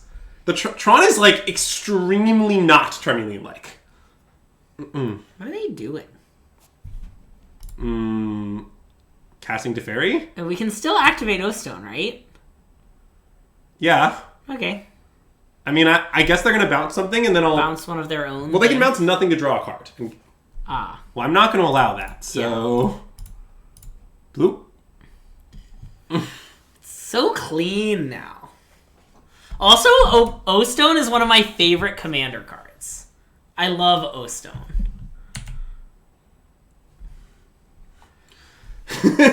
He's like, yeah, we're just gonna not crack it, you know? Alright, I think we should draw a card in step. Sure. But we'll lose a life! Yeah, you know, I think we'll be able to deal with this particular burden. Would be my guess. I would say Greg has in the past played Commander. I'm not sure it'd be fair to say. Well, I loved playing Commander in 2013, and O-Stone was like the best card. Also, my favorite thing in board wipes in Commander is board wipes. Because the board gets way too complex and it's stressful, and O-Stone gives every deck, regardless of your color identity, a great board wipe for everything. Okay, what should we do now? If everyone was forced to play O-Stone in their Commander decks, it would be a much better format. No, I don't play CEDH. That's an insane format. Nobody who wants to play competitive Magic should play multiplayer Magic at the same time that they play competitive Magic. Yes, agreed. CDH is heinous. Anyway, what should I do here? I don't know. Maybe start with an Ancient Stirrings? Yeah. I could Ancient Sam Black is allowed to play CDH. Yeah, I agree. I'm willing to allow exactly Sam Black to play it. And he's allowed to play against only clones of himself. Yeah. But... yes, that's called playing well. I don't know what you want. I think I should Ancient Stirrings. I love it. Well, I wouldn't mind a second ring at some point. Okay. And then, okay, how do you feel about playing Cityscape Leveler? Here's my idea. If they Archon us, there'll be a Cityscape Leveler in the bin. That's true. And I also will find Ulamog. Oh, okay. I like that. Yeah, that seems really good to me. So shall we... We could also just leave up O-Stone, but I think I'd rather do this. I think I'd rather do it, yeah. I think we can just afford to go for it here. Like, in the future turns, they threaten multi-Archon turns, you know, so we're less able to just jam. But this particular turn, like, I'm not afraid of very much. Oh, yeah, definitely blows up, by the way. Ooh, that's so fun!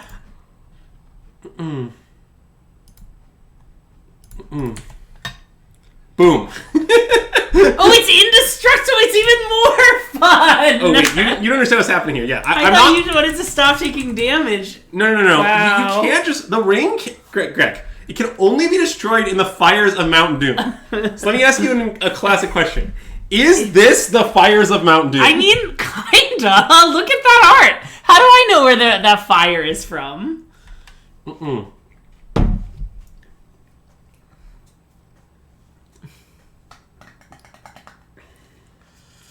Is Ulamog the fires of Mount Doom? Many philosophers have speculated on this question. Alright, so now let's lose a little life. So now, let's see. So even if we destroy 2 of their lands, they threaten to go for creativity, right? Yes. I mean, it's possible we should draw 3 and re-ring. That kind of seems great to me. Okay. Is that okay with you? Sure. Even though it means not playing Ulamog? Yeah. Okay. So now we can re-ring off these 2, right? Or Power Stone if you want. Oh, yeah. That's better. Look at this Power Stone doing its work. We also can Besage you, don't forget. Oh, that's a good point. That's something I'm pretty seriously thinking about doing. Are they going to counter my new ring? I mean, maybe, but I think I can beat 3 a turn, too. Choose the one ring to keep. I love that line. Alright, we have protection from everything. Okay. Now let's, play O-Stone and play some Spheres and Stars and junk? Yeah, I don't care about them killing it now. We have, DI cards. Yeah. I would take some game actions at random. I mean, the game is, I think, at this point, pretty over. Like, I don't even really need this ring to draw me any cards. I'm pretty much all set from the one ring. Yeah. We just gained a lot of life. Yeah. And got protection from everything for a bit, as a treat. I do like protection from everything as a treat. Oh, that's nice as a treat. Play play this. I guess I could, like, scry in front of their tower if we want that. Sure. Have we played a land this turn? Yeah, we have. Okay. I played one of these dual lands. Okay, so now if you want to besiege you have to do it now. Yeah, I'm good. Okay. I don't know. I was like, I could get back Cityscape, but who cares? We can destroy a lot of, well, I guess 2 of our opponent's lands next turn. I think we can destroy more than 2. Oh, we can wish for... I guess we can't destroy it. We can only disable it, because we will have used our card, but yeah. Wait, no, but we could wish for the other way to destroy lands. Oh, wait, that's true. I guess one way to just we could just throw a knockout punch next turn if we want to. That does seem pretty good. Yeah, I do like Can we destroy 5 of their lands? Yeah, probably. I mean, they have a forest. They do. Yeah. Nice. Yeah, it's probably good to destroy all... Wow. I was having a lot of fun. It's pretty rude of them to concede. Uh-huh. Okay, so I definitely think Veils are worth boarding in this matchup. Okay. So in this matchup, I actually find Seascape to be a little awkward because the things you give them are pretty relevant. Mm-hmm. And then I'm actually weirdly not sure which one of these 3 cards is the worst. Okay. Because I like that this can clean up double Archon boards, but I like that this can, like, delay their Archon sacks and is just a proactive thing when, like, the games grind out. I think against them with Bitter Reunion, I like this less. Okay. Because, like, at that point, it's much more realistic. They can just, like, out of nowhere, like, do the thing and beat us. Yeah. So, I think it's okay. I don't love it, but I don't think it's awful. Do we want Sundering Titan like last time? Well, in this matchup, I think it's pretty high value on the sideboard. Okay. They almost can't beat it. Yeah. Honestly, if we didn't have Jeggy, I would board this in because I like killing the dwarves. But I think losing to Jeggy still is just too big a cost. Okay. Still. Yeah, I don't mind Worm so much in this matchup. I mean, I'm not saying I love it, but I found Cityscape to be quite awkward actually. Yeah. Also, I've never lost this matchup. Nice. So I assume it's great.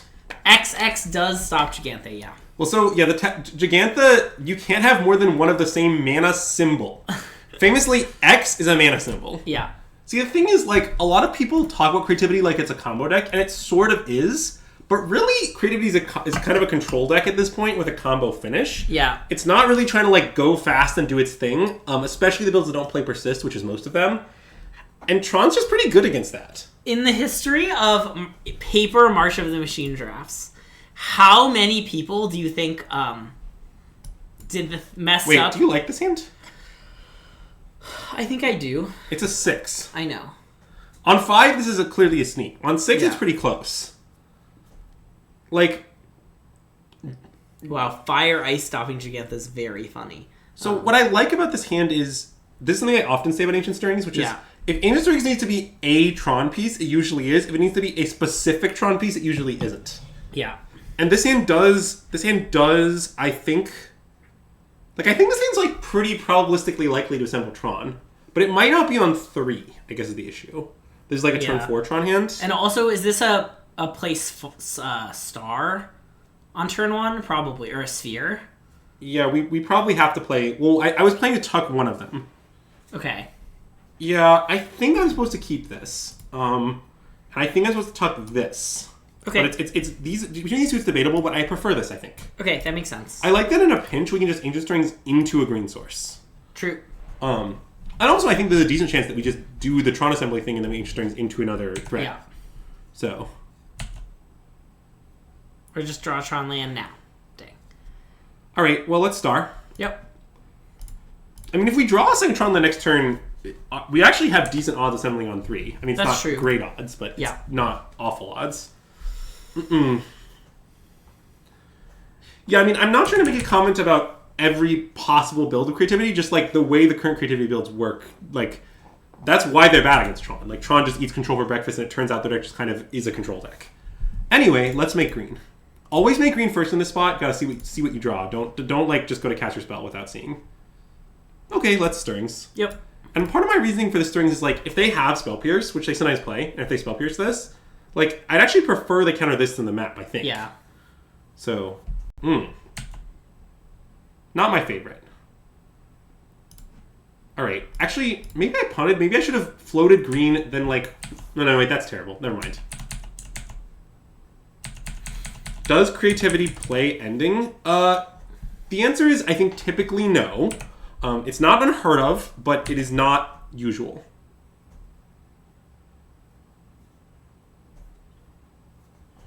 Nice. Whose? Well, the awkward part about this is, like, while I am going to find the third Tron piece, probably, my hand is still kind of heinous. But, you know, we'll hopefully draw out of it. Hey, Big Kid Boom, thanks for the follow. I also like to think that with 120 viewers, at least one person got my who's joke.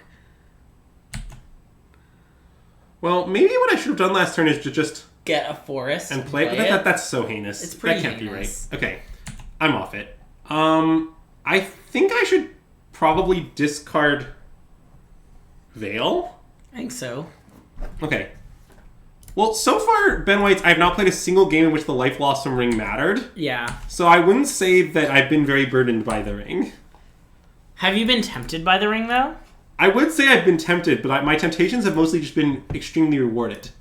So...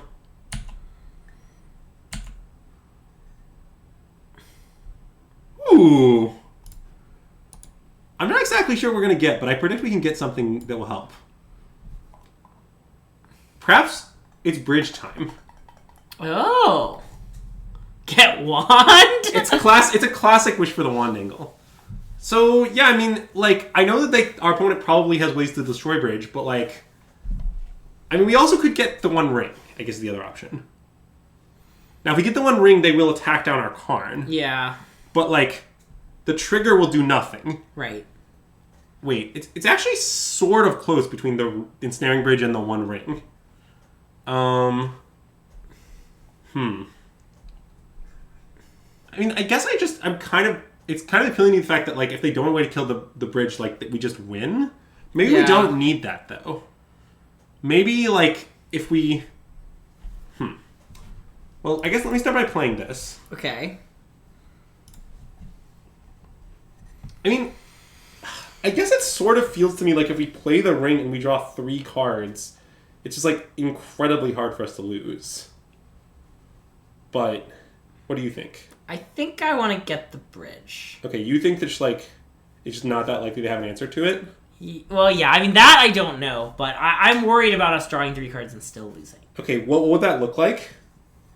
I don't know. We draw an Ancient Stirrings and some green cards we can't cast and some other big cards. Oh, yeah, I guess I don't know. Well, it's sort of like any big card is good. Yeah. And any green source is good. Ooh, wait. Fetch, Leveler, Play Worm is an interesting line. I don't think it's that interesting. Okay. I like... Well, the problem is, if they have to attack card to kill it, great. What if they binding? I want to get the one ring, honestly. Do it. I'm not sure that it's right, but I think it's right.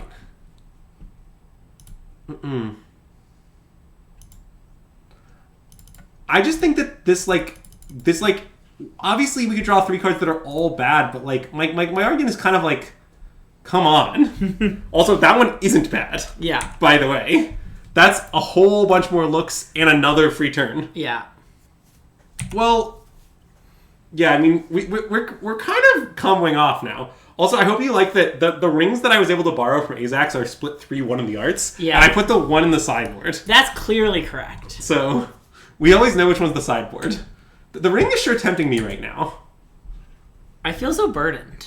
Alright, let's draw more cards. Oh, baby. Okay, I guess I should start by... I need a way to make green mana, is what I need, right? Yeah. So I think what I should do is tap, like, a 2-land for a star and then another 2-land for O-Stone if it resolves. Okay. Then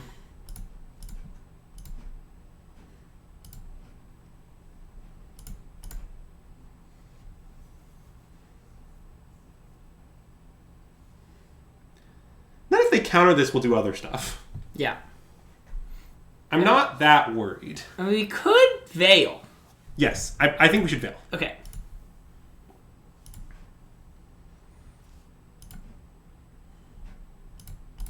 After we Veil, I'm not sure what we should do, though. I mean, we probably then just want to blow the O-Stone, right? Or I guess we could... Oh, wait, this is Spell Pierce. I'm sorry, I didn't do that. I could have paid. Oh, yeah. I'm sorry. It's fine. All right. Well, I don't want to pay.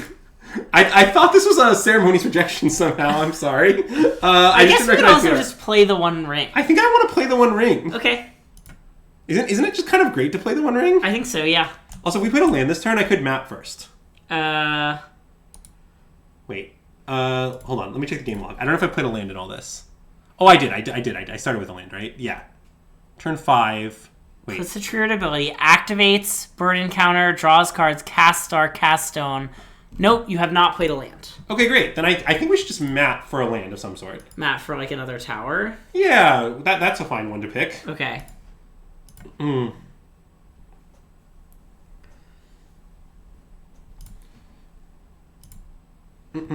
I guess it could just be one of the ones that makes 2, but no reason. Yeah, I mean, getting one of each protects you from some stuff, but in this case we can't reach that state. So sure, I'd rather just have more mana.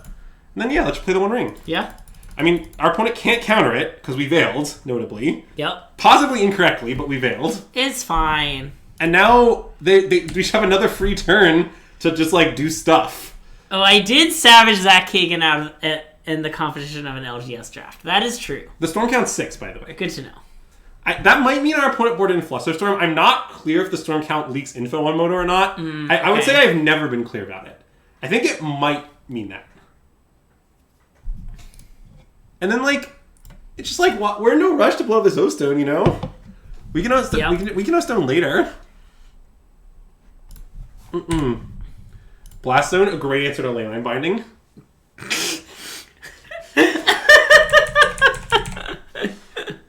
Do you think our opponent should attack with the Archon here? No. I think maybe they should. I think maybe it's possible that their Moto bug equity is substantial. That's true. You gotta be ready for the Moto bug equity. Do you think we can win the game in 8 turns if I draw 2 with 30? Probably not. Especially not with 2 lifelinkers in the... Yeah, it seems pretty dubious. Alright, let's draw 2. Ben, I honestly think the One Ring is a great design, by the way, if you're still here. I think it's a very fun card. That's nice. You wanna play Karn? Yeah, I always want to play Karn. Okay. Any Karns? Any Karns. Nice. Let's exile this. Love it. And then, I don't know, we could, I don't really want to play more of these things when tap out of O-Stone. Yeah, okay. I guess actually, wait, I probably do want to do that. Because then if they go for it and have an answer to O-Stone, I'm still safe. Yeah. Yeah, actually, my resources probably don't matter very much. We just have so many. Okay. God, too bad we never put a fate counter on our O-Stone. Ugh, can we try and restart the game with Archon in play? That would be very fun. Although we wouldn't get a trigger because it starts the game in play, right? I don't think so. We'd still find a way. To win, I mean. Oh, yeah, I think we would, yes. I don't know. We're sort of in garbage time, but you can attack. Oh, I'm aware you can attack. Look, I assure you, I have won more matches of professional REL Magic Gathering by restarting games than any human alive. I am willing to make that claim, and I believe I am very likely to be right. I have cashed a lot of GPs with Tron. But yeah.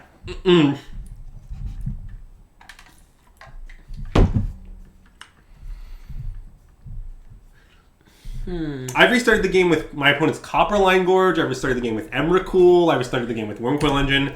I have certainly asked the judge before, can I attack on the first turn? And the answer was yes. You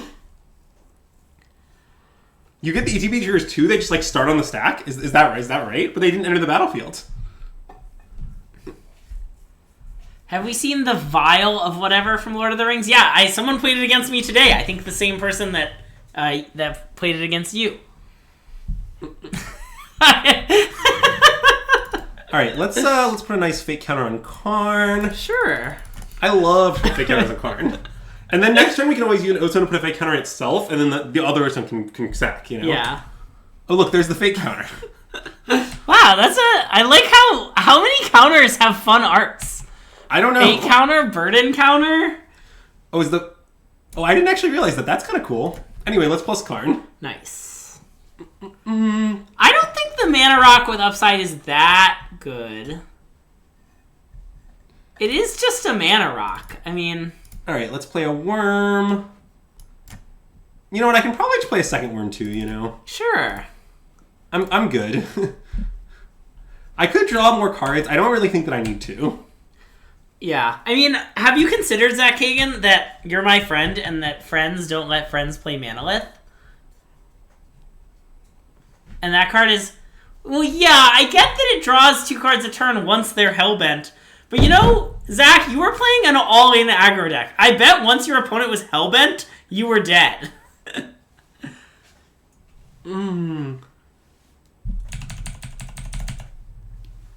Man, how would it... Also, there's like so much ways to get value in Lord of the Rings draft, like... There are a lot of ways to get value, although I'm still not sure if the format is actually slow, though, on that note. Yeah. But I kind of think it's fast. Anyway, this game, I sort of can't imagine defeat, is where I'm at. I haven't been able to imagine defeat for many, many turns. Can we get a rectangles check? Good question. I mean, they have a fair amount of rectangles. We're actually not beating them that badly on the X's of rectangles. And hey, Brent PK, welcome to the stream and thanks for the follow. Destroy target artifact and make a treasure token. Okay. Sure. If they destroy the other one, will you just crack it? I don't really think I need to. There's more stones where that came from. I could draw more cards, but I don't think I need to. Is absolute heresy. You always draw more cards with the ring. I don't think we need any more cards. The ring has a real downside. Like, I'm not saying it matters that much right now, but 3 a turn is a lot more than 2 a turn. Do we auto-concede if they kill our ring with Fires of Mount Doom? Oh, yes. Yeah, that's... We are currently Sauron. In fact, that counter, that's the Eye of Sauron. Oh, yeah. The Eye of Sauron is on Karn. I thought you were going to say Karn was just the Eye. Karn is the Palantir or whatever. No, Karn is one of the ring wraiths. That's why we have 8 of them. I established this. There are 8 Karns in our deck. Uh-huh. There are 9 ring wraiths. The Witch King isn't here. Yeah. The Witch King's doing other things. And there are more Karns. We only have 8 of them. For the stream pick, can you play the 9th Karn? Oh it could be any available Karn. I'm not playing the 9th Karn. Okay, they had enough. Yeah, that's a very reasonable exception by our opponent. Anyway. Are there any, like, weird Planeswalker deck Karns that we can play? Probably not. Probably they never made a Planeswalker deck with Karn. Yeah, they definitely did miss the opportunity to make an alternate Karn, which is Sauron. Karn the Great Creator is even smithing themed, which is very much like That's Sauron. True. Who is famously point. the smith god. Like, then you'd wish for the one ring and you'd be like, I'll minus my Sauron, I'll find the one ring. Look, Karn Scion of Urza. I've qualified for a Pro Tour with Karn Scion of Urza. Karn did create the Plane of New Phyrexia. That is true. God. Wow, there is a card called Krond. Wow. We should play that in Tron. If we get 6 spheres, we can maybe make it. Yeah, I think actually you'd be more likely to get into play via Karn's Plus. Also, if you can tell me what set that card was originally from, I will give you a really nice high five. Wait, Karn's Scion was certainly not in that deck, Apex. Elrond, Grond, and Krond. Yeah. Also, this deck that we're playing is Tron. Last seen 30 days ago playing Azuri's Control. 30 is so many. Yeah, but Control players never changed, Greg. It was... Krond was from the original Plane Chase. I told you Control players never change. Yeah. I see it! I want to mull this hand, though, even though I like keeping looser hands against Control. Sure. This hand I think is just Garbo. Okay, yeah. This hand I'm somewhat interested in. I mean, I know it doesn't do the thing on 3. Nice joke, Zach. The name is Grond. James Grond. I think I want to keep this. On 6 on the play. What do you want to chuck? Probably just Worm. Foil? Because I like the second land to card cast this potentially. Okay. And obviously Stirrings is Transfer Assembling. I would not keep this hand in many matchups, but I think keeping it against Control is pretty reasonable. Against Control, like, if you mull the 4 and you have, 1 threat, like, they're just going to counter your 1 threat and you won't actually be anywhere. Yeah. So instead, like, you want to keep hands that with, like, probabilistic Tron assembly, but with, like, multiple threats, which involves keeping... The issue is that this doesn't have that probabilistic of a Tron assembly. What do you mean? It has drawing expedition map, it has drawing forest and stirrings into the Tron piece or expedition map. It has drawing the Tron piece. The classic out of drawing the Tron piece. Yeah. It has drawing another ancient strings that will inevitably be able to cast, no problem. Don't worry about it. I'm not worried about it. Do I seem like the type to be worried about it? You do not. Nice. I gotta say. Nice. Maybe I can play this first to play around Spell Pierce, but also it is quite punishing in some scenarios if I do that. Yeah. Okay, let's strings. Yep.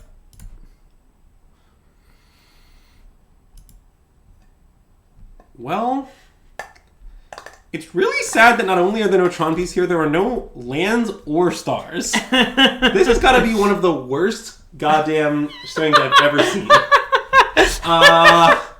But I'm going to take the One Ring, I think. Okay. I think it's better than this. Which One Ring? The One Ring. Nice. So far, I felt like the Ring is a real upgrade. Yeah. It's been very, very good. As far as I can tell, the card draws 6 cards for 4 mana and has no downside. Yeah. And an additional upside. Remember when people wanted this card to be banned? That was insane, yes. Ancient Stirrings? That was a thing for a long time, yeah. Okay. Wow. Narset. That is somewhat good against the Ring. It's not that good. Yeah, true. But it is somewhat good. Okay. Well, that's not a bad draw.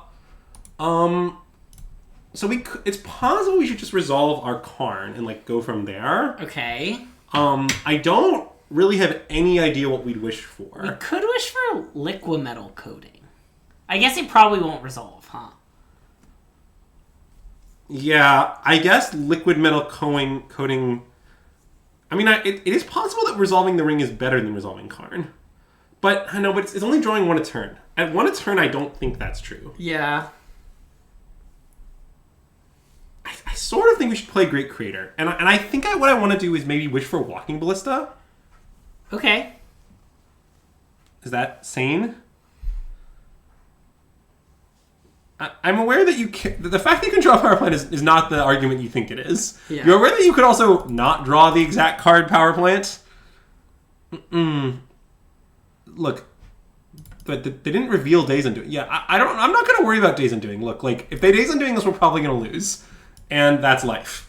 I'm not going to start playing around Days Undoing. In fact, I think the best way to play around Days Undoing is, in this case, is that we wish for Walking Ballista, and then if they don't have it exactly next turn, we can Walking Ballista down this. Yeah.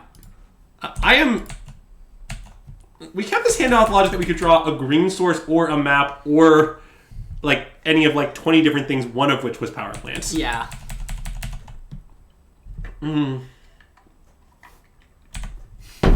Yes. Also, this is a small thing, but it's also not lost on me that they can Prismatic Ending the Ring at some point. I don't think that's incredibly likely, but it's something to keep in mind. Okay, they're going to Leyline Binding my Karn. Sure, that's fine. Oh, that's a Ketria Triome. I mean, I think I'm just going to slam the Walking Ballista into this. I mean, I assume they'll counter it, but so be it, right? Sure. If they don't, I'm pretty happy, I think. Because we can take down the Narset, and we can just have a leftover threat. But I'm pretty happy with it being countered.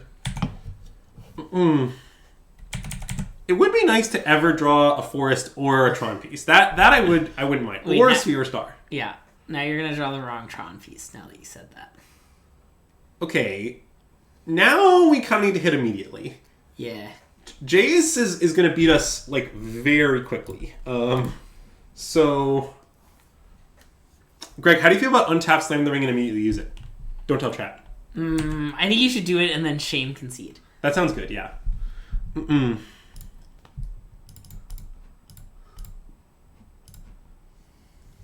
I mean, I would have much preferred they Fate Stealed us, to be honest. But anyway, this turn they certainly can't Fate Steal us. That's true. Would you say it's a thing? Yeah, I would say Fate Stealing us is a thing. Nice. Is Narset a thing?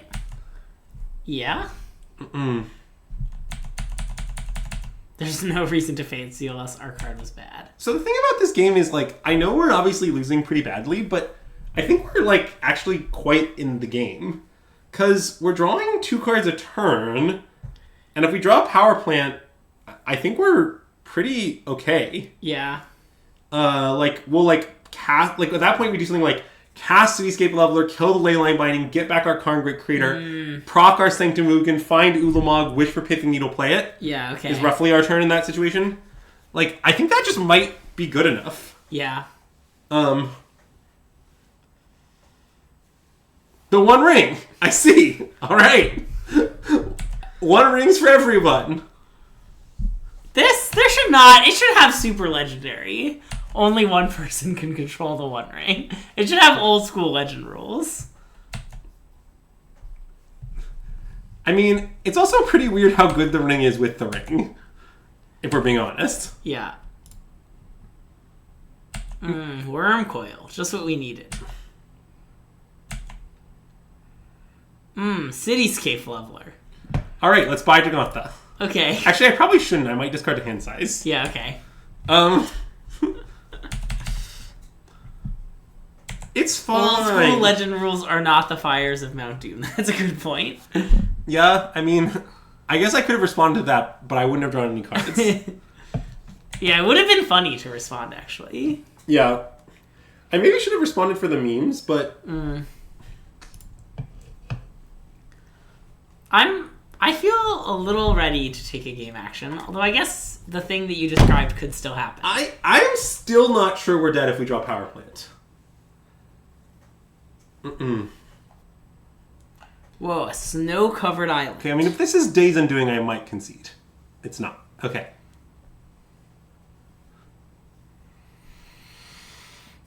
And this can make us discard a card each turn, weirdly. Yes. But we've got some cards to spare. Yeah, that's still not that bad.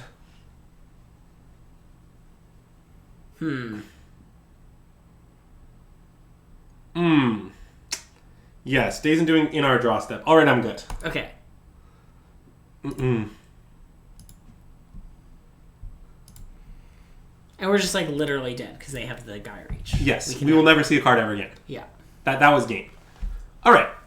Let's board in the Veils, board out the All Is Dust, the Worm Coil, the second Worm Coil, the Sundering Titan, and we're all set. I do appreciate that all of my time spent thinking about whether board in Bullets and Pioneer is really coming up in Modern. Nice. Because I have spent an inordinate amount of time thinking about that. Is All Is Dust bad? I guess this presented a lot of Planeswalkers, so maybe All Is Dust is better than it normally is. I could be convinced this is actually... Yeah, I actually like that. That's pretty reasonable.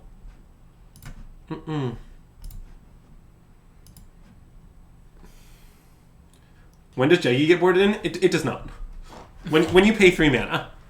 Alright, this hand is terrible. And this hand is good. It's not incredible, but it's good.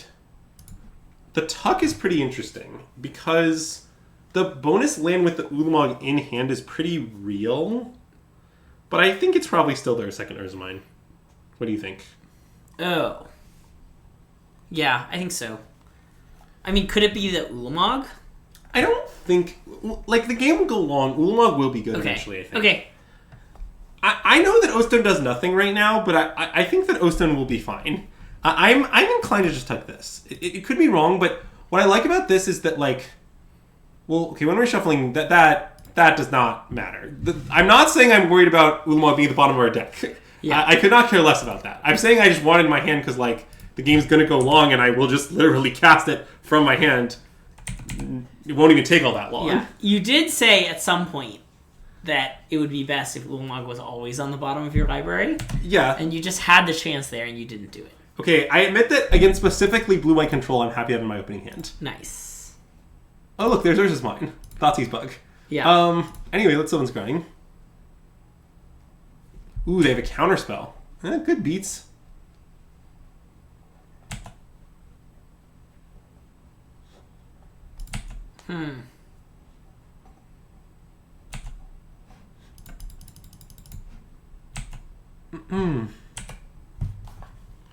Well, now we need to either draw a forest or a map or the Tron piece again. Yeah. But at least we can play a nice fair O-Stone in the meantime. I love fair O-Stones. By the way, Greg, are you aware of which of these Tron lines is the best? This is an important discussion. It's mine, in your opinion, right? That's correct, yeah. Okay. The one you're missing, chat, is never PowerPoint. Trust me, I've ran the numbers. It's just never PowerPoint. Like, it's actually yours, the one that's always missing. It's not mine. Mm-mm. The best one is yours. Are people playing Reprieve? No. Well, it was cast against me today, but mostly not. It was never Power Plant. It's never PowerPoint. We've ran the numbers.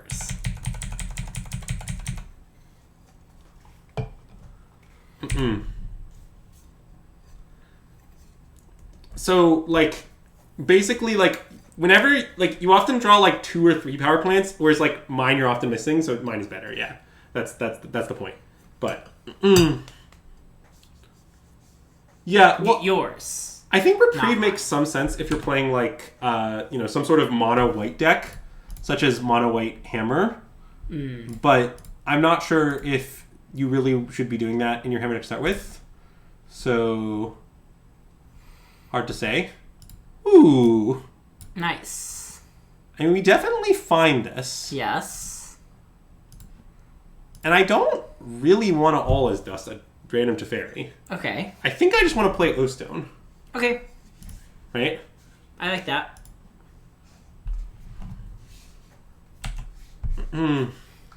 I mean, we were pretty unlucky up until we were lucky. Yeah. Oh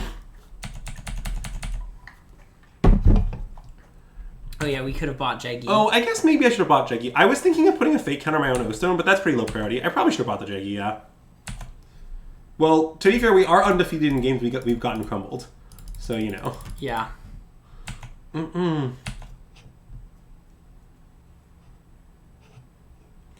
Alright. Well, I think I'm going to cast Ulamog. Nice. I love casting Ulamog. I don't really know the full list of what I'm going to destroy, but probably some biz, you know. I guess I can do it this way, whatever that's worth. Sure. So it's maybe supposed to be 2 lands. What do you think? I like 2 lands. Like, it doesn't seem like the Teferi matters all that much right now. And it's probably Gaia Reach. Oh, take them off white? Well, yeah, it's pretty reasonable if we're going to kill 2 lands to kill Holocron and Mystic. Yeah, okay, that makes a lot of sense. Like, I don't think I care about Catcher Charm that much. I know that if they find a read it land, it lets them, like, laner binding a little easier, but... Yeah, I mean, or as Chat points out, if we Triumph Fountain, their bindings will cost 5. Oh. That's pretty interesting. Does white actually matter if they can't cast binding? I think it doesn't. Yeah, I think it's supposed to be Triumph Fountain. Because, like, what white spells other than... Like, what, they can cast their endings? Or their... Yeah. Like, who cares?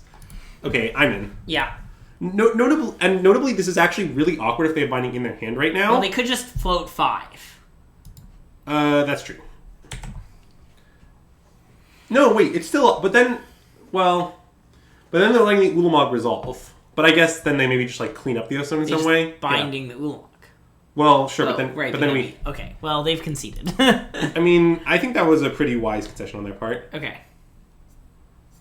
Yeah, maybe Ellistus is just good in this matchup, as it turns out. I mean, it probably depends on the specific blue-white build against the other build where they had, like, no planeswalkers and they were all on sharks and Holophiliads. It didn't make a lot of sense to me, but it seems pretty good if they just have, like, 3 different planeswalkers. I assume not all 4 of them, but, like, you know, somewhere in the 2 to 4 range on 3 different walkers. Yeah. And, of course, we sweep up the bindings, too. So...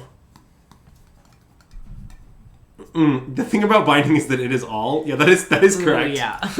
I do like the fact that binding is all. And it's dust. Because, you know, all is dust.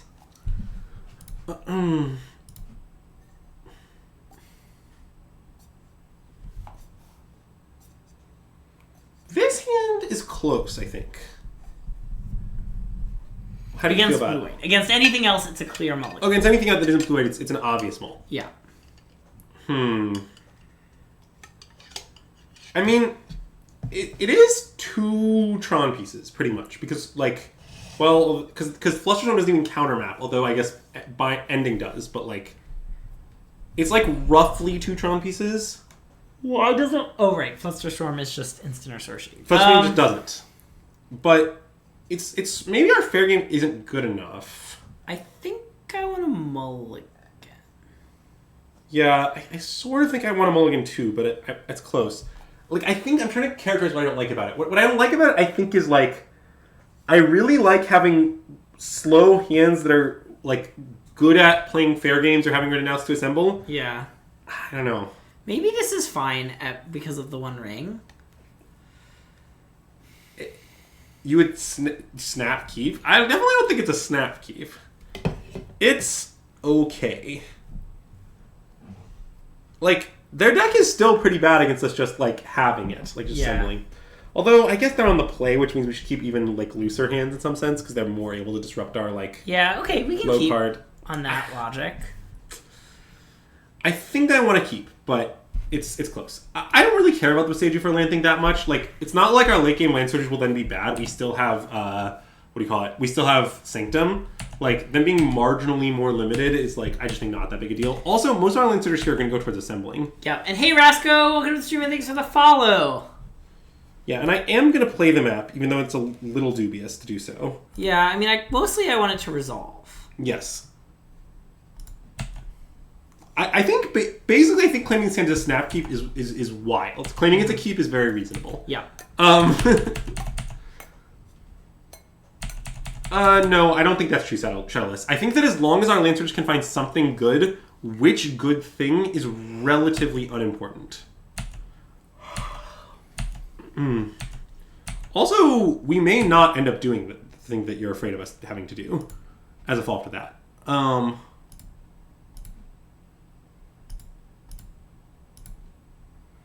Oh, nice. Let's play Star? Yep. Well, because now we can besage you to get back our map and then have Tron. That's true. Which is nice because it is not counterable. And hey, Vinyl Pengu, welcome to the stream and thanks for the follow. Okay, that's scary because obviously Days Undoing would be very good here. Yeah. But we're just going to have to live with that fear, I think. And hey, Decedrus, welcome to the stream and thank you for the follow. Okay, so wait, hold on here. So I think we don't need to crack the Star here necessarily. Okay. Wait, we can't... We can't draw a card. Wait, we can't draw a card. Never mind. Oh, yeah, okay. So we just pass. Okay, yeah. Then we'll besage you on their turn, untap map, have 5 mana, and do like a thing. Yeah, okay. It's fine. Yep. I am aware we cannot... Yeah, I got there, Ajax. I got there. Yeah. Look, who hasn't briefly forgotten our set? 2 Flusterstorms. You know, look, opponent, I get that you're trying to cheese me because it's a bad matchup for you, so you're boarding in every Flusterstorm, but Flusterstorm is not a good card in this matchup. It's just good at sometimes stopping you from doing anything. So... Actually, wait, should I maybe crack the Star now? Yeah, I think so. Well, wait, I might want it in play because the Days Undoing thing. Oh. Wait, I think I want it in play. Okay, that makes sense. Okay.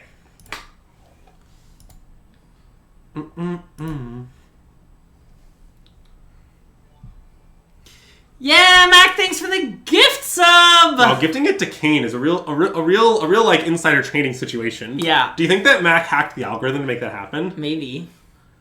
Yeah, that's true. I don't know if I'm going to want to attack it with a Star, but I acknowledge that I could. I also don't really think the card's going to resolve, if I'm being honest.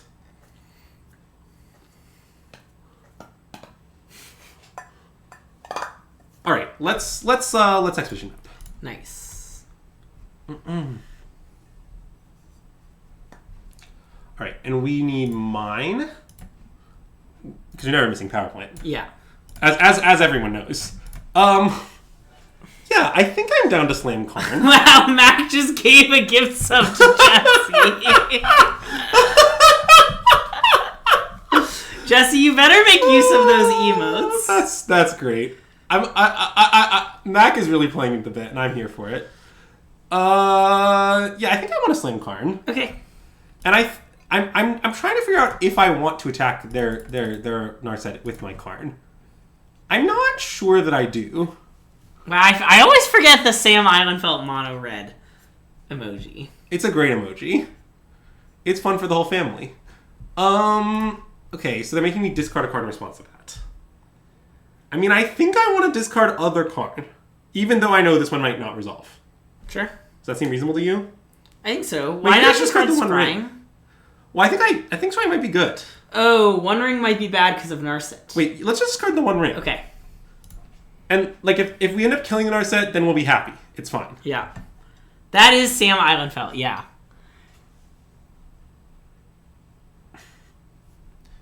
Alright. He's not grumpy enough? It's because he's drafting mono red. Sam's never grumpy when he's drafting mono red. Zach, that comment from you, though, is just savagery, I would like to state.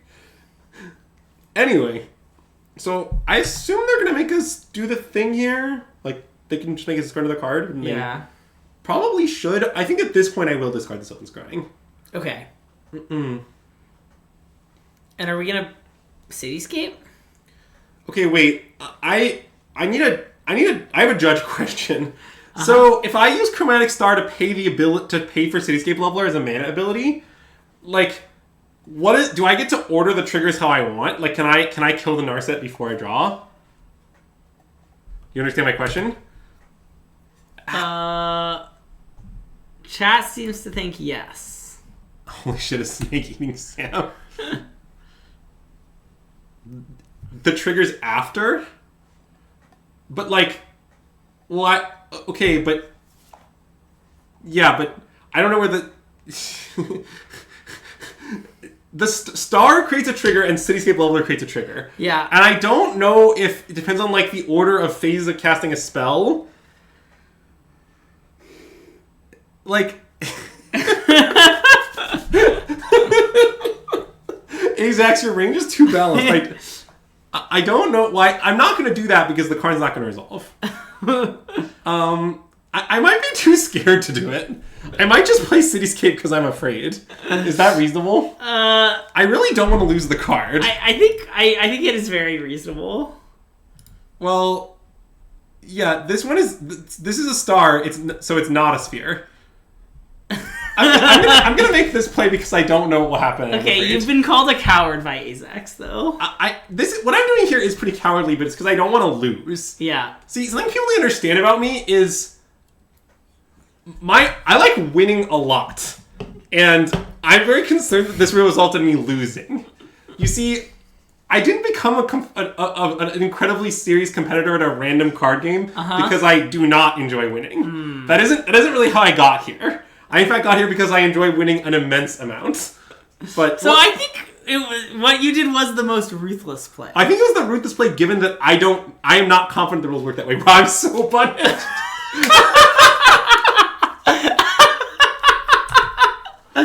Oh my god! That's great. All right. So let's. I think I should just probably play Karn here. I don't know if it resolve or not, but it seems like the play. Karn, figure it out. I love figuring it out. Probably the One Ring is what we'll get. Yeah, I mean, because the idea is, like, if it resolves, it means that they just, like, probably don't have a way to counter it. Yeah. In which case One Ring will resolve. Okay, let's do it. I like One Ring. I think so. Well, I assume our 88's going to get solituded, but it's fine. The One Ring will save us. I think the One Ring in a Dream is an incredibly reasonable plan. Okay, we have protection from everything. And then we should draw here because we can play a land. Oh, sure, yeah. And I didn't want to scrying because I know they have double fluster. Yeah. And, like, the problem is that if they fluster, I don't want to pay because I have 8 mana. I forgot they have double... One of them... Wait, they're both in the yard. Oh, they're both in the yard? Oh. There's been some guy reaching. Oh, right. That might have changed my play. I did not realize that both flusters were in the bin. But it's fine. Because I was thinking that it was, like, obviously wrong to scrying into known fluster. Yeah. But into like, unknown stuff, they probably wouldn't have countered it. Maybe I should have done it. Yeah. Yeah, they're right. You must not like winning. Yeah, I guess I just hate winning is the thing. Guy Reach combos with Narset. It locks you out. In fact, if you're hellbent, I think that's not the joke. I think the joke is crap. what is Jesse got me again. What is Jesse's making a heinous pun. Guy reaching for? I think like something on a high shelf, like a soda bottle, like an elf on a shelf. No. This Narset is rough. It makes our One Ring a lot worse. Yeah, it isn't my favorite. Oh God. Okay, wait. Are we dead? Okay, we're not dead, but what just happened is obscenely bad. We get like one draw. Well, no. The rest of the game. Okay, no, because we can ring on their turn. Oh, okay. So what happens here is this happens, and then they can Gaia Reach us and make us discard. Oh, with the Power Stone. Yes, then they can Gaia Reach us. Okay. So we get no draws this turn. Okay, yep.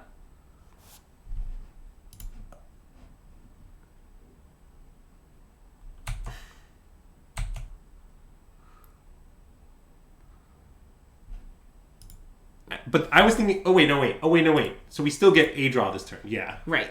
Let's play Karn. Well, I think we should just play Karn and minus on Narset. Yeah, love it. Even though it will then immediately die, the ring will take us home, is the hope. Yep. Fuck. Alright, now we're in enormous trouble.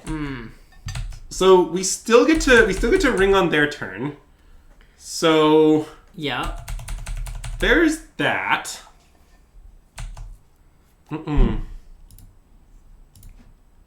Okay. Teferi is fine.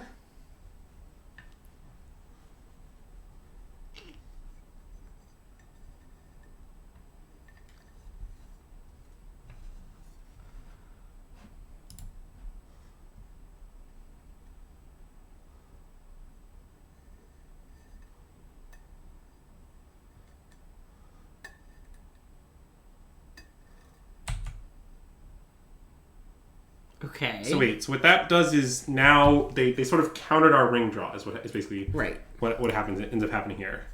But now Jeggy's not dead. I just haven't bought it yet.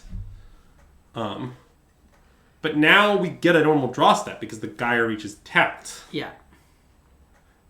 I don't really understand why our opponent did that. They used Gaia Reach in response. I don't really understand what it accomplished. But anyway, so let's cast the One Ring. Yep. I assume it will not resolve. It did resolve. Okay, let's buy Jeggy, I guess. Sure. And I guess play this. Sure. Maybe I shouldn't play this, actually. To discard? Yeah, it's a little weird, but I'm not sure. I mean, it would be kind of appalling if we won this game, but... Agreed. I'm not really ready to concede.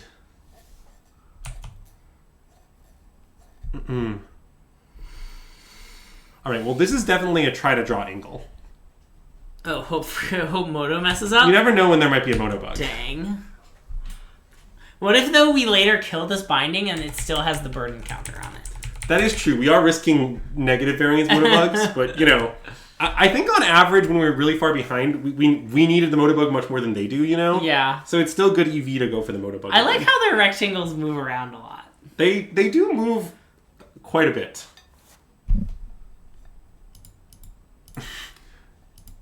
Look, Moto does some shit, okay? Like... But I am approaching willing to concede this game. I wouldn't say I'm currently willing.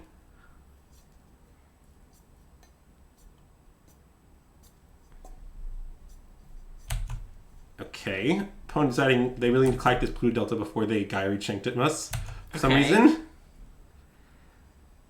Because they're thinning their deck for the draw they're about to do. Because they don't have a counterspell.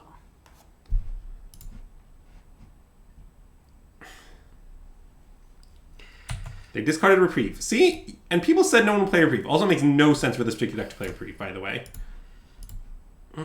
I don't like that they discarded Reprieve. What do you mean? They just, that was their only option. They can just run Remand. Isn't Reprieve better? Isn't Reprieve better? I guess Reprieve is better. Notably, you could Reprieve a Supreme Verdict. You can Reprieve uncounterable spells. Yeah, Reprieve is better.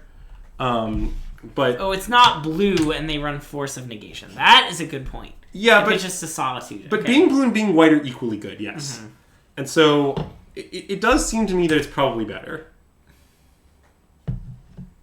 Do I need to concede to save stream minutes at this point? Yeah, I think it's a good idea. It's it's 1:15 a.m. Let's see if they reveal any counter. Wait, are we Is this round 5 or round 4? It's round 4, I think. We Okay, you guys concede? Yeah, I think so. I think it's time. Wait, let me just see what I draw though. Okay, fine. Okay, I'm good. Okay. What's today's candle sponsor? Yeah, the great question, Mac. We've got a nice Midnight Blue Citrus candle, not from Target like our normal, from Bath & Body Works, from the White Barn brand, with notes of juicy citrus, spring water, and sweet mango. And this will be the final run of the Midnight Blue Citrus candle, because it is pretty much gone. In the dark, no companion, easy maul. Easy maul. We're 2-2. We're an impressive 2-2 at the moment.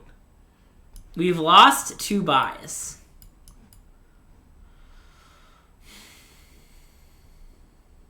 This is also a maul. I think so, yeah. Great. Huh. Nice. So we keep this 5. I mean, I think we should just keep... Oh, wait, sorry, that's not what I wanted. Wait. Cancel that, sorry.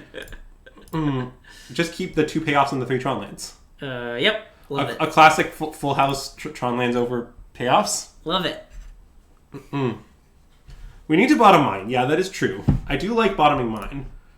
Alright, so how do you want to order our Tron lands? Definitely tower 3rd here. Okay, sure. Beyond that, it doesn't matter. I mean, power plant. That's the one that they know we have power plants. So that's true. Yeah. We might as well. They're not going to be surprised, right? For the good chat, it's very minor, but it is slightly better to play tower 3rd. The reason why is a little complicated, but it is better. No, that's barely a minor. That person right there. That's barely a minor.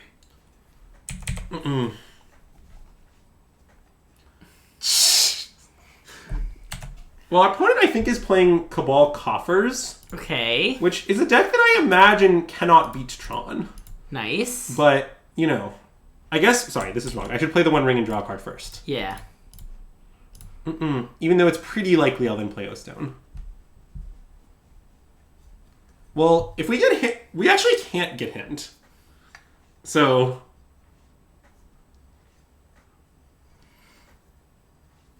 Because him to Twerk is a thing? Oh, sorry.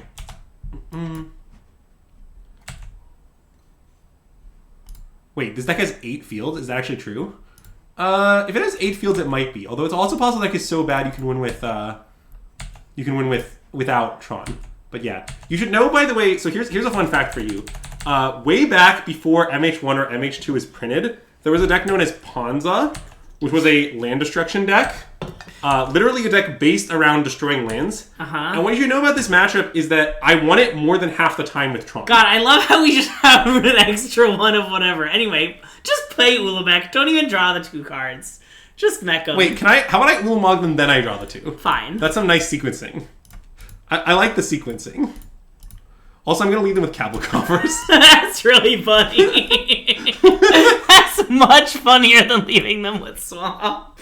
All right. Well, that was straightforward. So I imagine that Veils are good in this matchup. Yeah. Hold priority so they can't concede. So if they might, so I assume all it does is bad, right? And I imagine that we should cut. I imagine that cutting more expensive cards is more better, just because that sounds like their plan is going to be to field us a bunch. Yeah. So I imagine that we should just shave the 3rd Cityscape. That makes a lot of sense. They're gonna board in 7 the Stone Brains. I mean, if they Stone Brain us, they Stone Brain us. I don't know. There's not much I can do about that. Yeah, I know some of their deck. Well, second path, I'm only willing to do it if you're willing to play a version pre both Horizon sets. The claim I'm making is not if you play current Ponza against current Tron, Tron is favored. Yeah. What I'm claiming is I have been a literal land destruction themed deck many times with Tron when their deck was heinously unplayable. Yeah. What mulligan rule? Good question. Well, it's actually not that good a question because it turns out that in the land destruction matchup, I keep all hands. For example, keep. Okay. Love it. Plus, we're just gonna draw mine. Like, you should know that the way I normally win these land destruction matchups involves paying 6 mana to play Wormcoil Engines. I don't know what to do here. Oh. I think I should play a Tron land, but it's kind of close. It's not. It's pretty. I guess, like, Visagi's quite good against them, huh? I guess there's no way we're using it as Visagi. Yeah. Well, I mean, we could just draw a forest. That's true. I mean, like, the reason I think we should maybe a Tron land is that it's better if we draw a forest, it's better if we draw a star or sphere. Yeah, okay. I think I might be right to play Power Plant. Okay, do it. And I just don't... I get that the green mana gaining is awkward, but I think it's, like, fine. Yeah. Also, it is in fact not lost on me, what you said, Bash's Bay, that if they field us, I'll have green from that, and that's, like, pretty relevant. I mean, now I'm probably going to Sylvan Scrying. I can't wait another turn. That, I think, is too unhinged. What's the advantage of Sylvan Scrying now? I guess not much. Okay, let's play There's Time Pass. Okay, I mean, we could... I don't think it's insane to Ancient Strings now.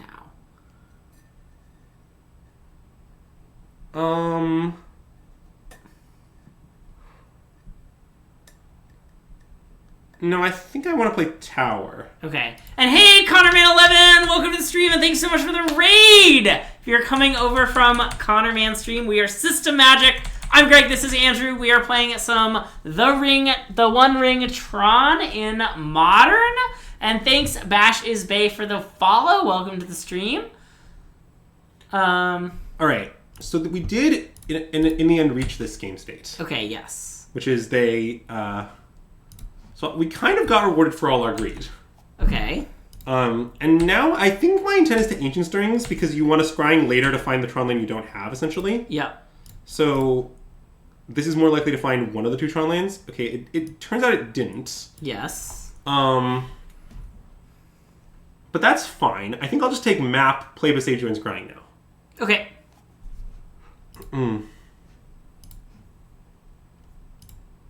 Map is not exactly Tron here, because having to play the second non-Tron land hurts, but it's fun. And I should find Tower, because we're less likely to naturally draw it. Yep.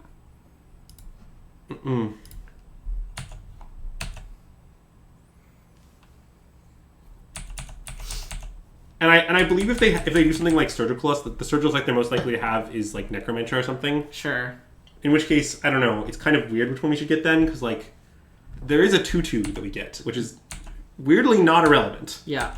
But yeah. Anyway, chat, you're about to see how I sometimes beat these decks. Maybe. I mean, I don't know if we'll win, but we might. Thanks, ConnorMan. I mean, I think... Oh, wait. None of our Karns are 4-mana Karn. We have no 4-mana Karns. I think we should play the One Ring. I agree.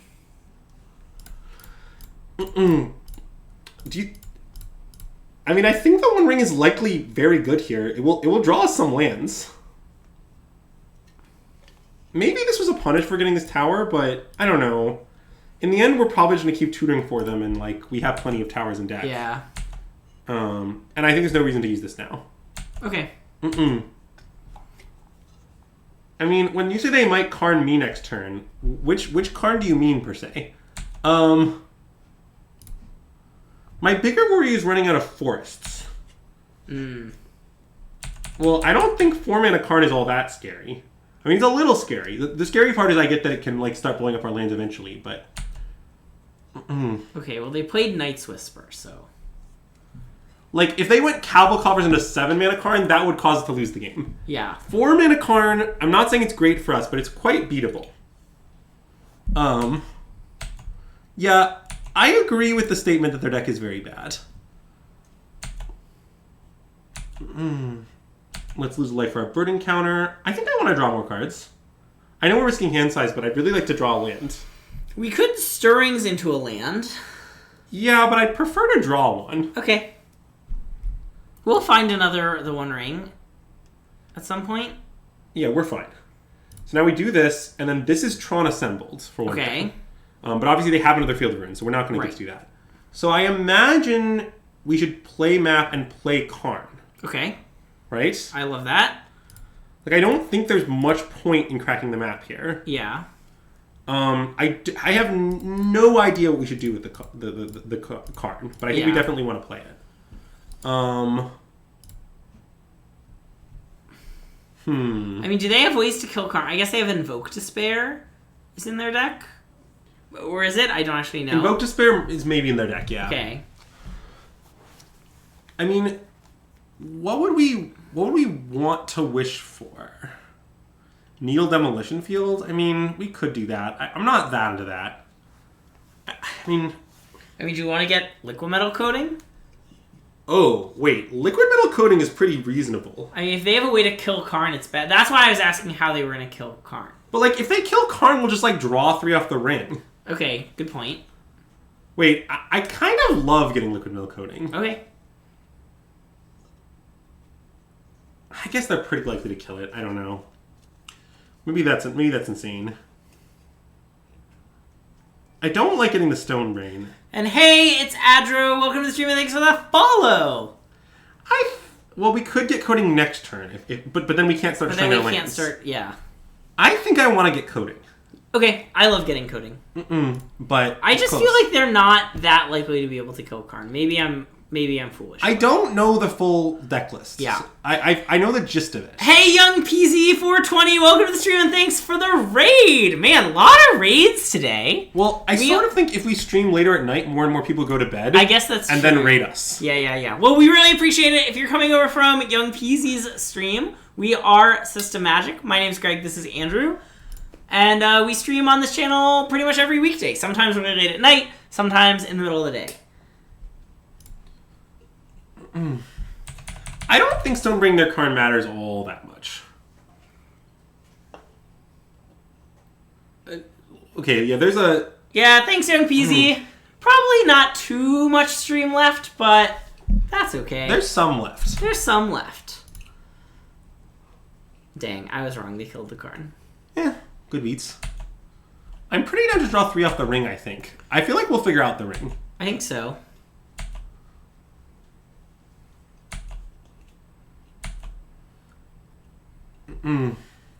Wait, do you want to do some stirring first? Okay, never mind. I didn't do that. I did not want to do that. Okay. But, well, I did brick on lands, though, so good beats, I guess. Yeah. Because I was thinking we might play Wormcoil this turn, is what I was thinking. Okay. But I'm going to take mine now, I think. Okay. Because, I mean, for one thing, we're just threatening Tron again. Yeah. Which is a pretty big game.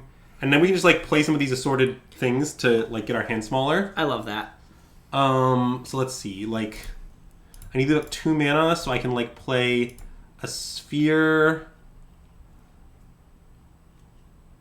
And I guess play Stirrings, which doesn't tell my hand situation, but that's fine. Yeah, let's Stirrings, I guess. Sure. Another ring, maybe? Yeah, I like another ring. We could just get a land, maybe, but... Well, I mean, the map is going to find a land. That's true. So I don't think it like meaningfully helps to get a land, especially because they'll crap map now. Well, that isn't right? I mean, then Shadow of Doubt. Do they actually play that card? Sometimes. Okay, fine. I'll crack it now. You're right. The Legend Will does kill the ring. That I'm not too worried about. All right, so I want to discard. I think. What, just like one Wormcoil, 1 Karn, maybe? The dealer's choice? Maybe a Cityscape, because you can unearth it. Yeah, that makes sense. I like discarding Cityscape. Cityscape and no Worm? Yeah. I think Karn is going to be good.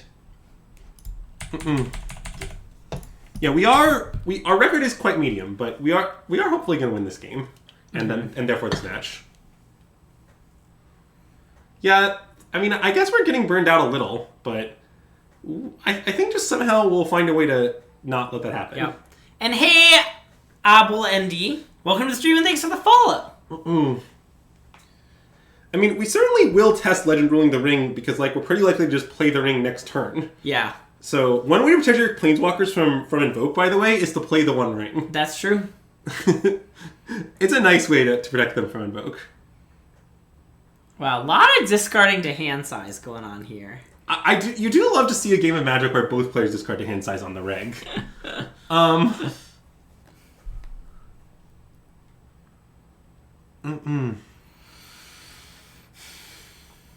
Okay, so we lose 3. And at this point, our ring is definitely problematic. So we need to get rid of our ring. Yeah. But that's fine. So I play this. We have 11 mana. Yep. I guess, should I start by drawing 4? There's no downside, right? Yeah, I think we might as well. Okay. Let's just keep a better configuration of cards after all this. Okay, those are some good cards. So now, yeah, I think I can't cast Ulamog because I want to lose my ring. Wait, can you cast Ulamog and one of the things you exile is the ring? Well, yeah, but that's not really good. Okay, yeah, good point. I mean, the answer to that is yes, I can do that. Sure, yeah. I think what I should do is just play the ring. Okay, yeah. And then my intent is to just like never draw with this one. Okay. And then I think I want to play Karn and exile this to stop Coffer's Mana Engine stuff. Okay.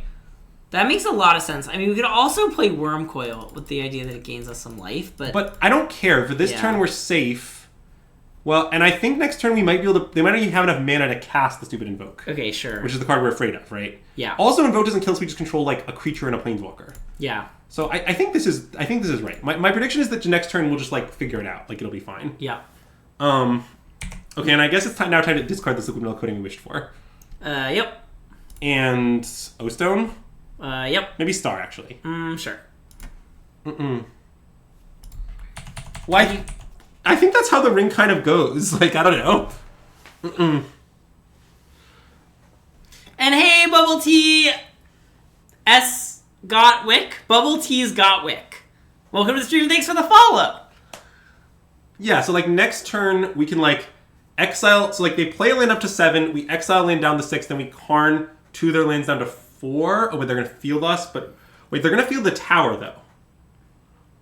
Right? Because we... Yep. Yeah. Nice. Ooh, okay, well, we are out of forests. I mean, I think 3 forests is I think playing more than 3 forests is pretty excessive. Like, you can see we're already getting to the point where we're like, we would be able to play our spells hardcast. Like, legit. Yeah. So...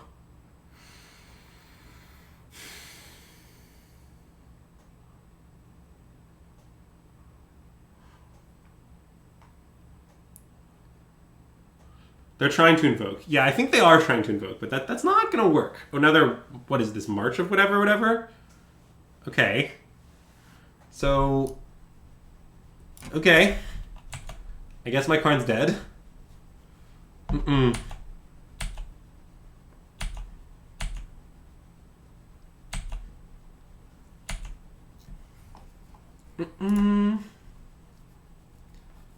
mean, I think I should just Ulamog them. Won't we die? Well... To invoke? Is there any way to avoid that? Hmm. With 11 mana?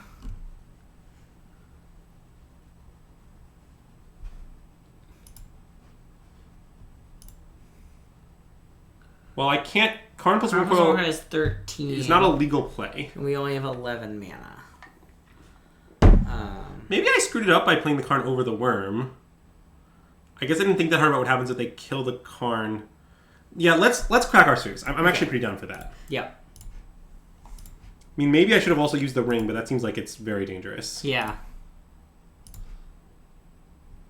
Okay, well that is an answer, right? Because we can... Oh, right, we can... wish for the ring, right? We haven't wished for the ring yet. Oh, to get protection for... Or we can play it and Wormcoil and be protected. Oh, that's true. We also could Stone Brain March or something weird. Is Stone Brain Invoke, you mean? Yeah, Stone Brain Invoke. That's very weird. It also might be right. I don't hate Stone Brain Invoke. How do you feel about that? I'm fine with it. I mean, I think we're just winning if we don't die. Yeah. And Invoke is their main burn spell. And... yeah, I think I'm in. Okay. I don't know, we just have oodles of value. Yeah.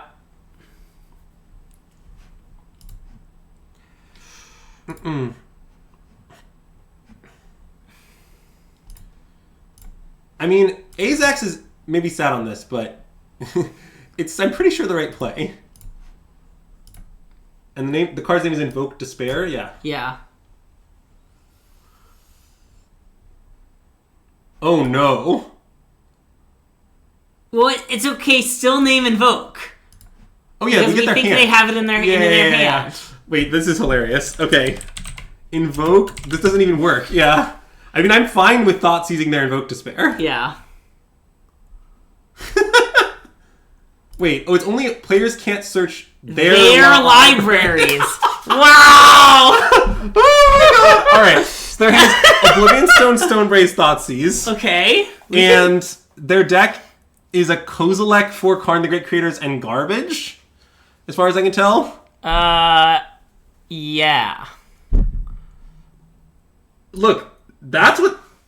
oh no, wait. It's a bug? Oh, it doesn't say their libraries. What the hell? Okay. Wait. Oh, players can't search libraries this turn. Wait, we misread that. Wait. Let's not be a bug abuser. Let's not take the one from their library. I don't feel that way.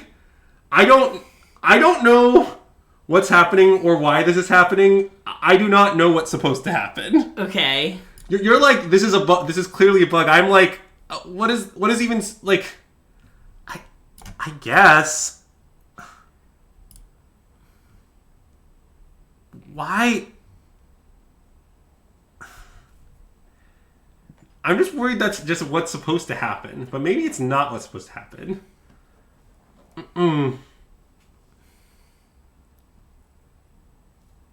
I guess it is. Search target opponent's graveyard, hand, and library. Players can't search libraries. All right, fine. Chat will be so mad if we win, though. They'll be like, you wouldn't... No. Well, the best part will be when we lose, though. Well, I know. I mean, it's pretty likely this caused us to lose. It's fine. To be clear.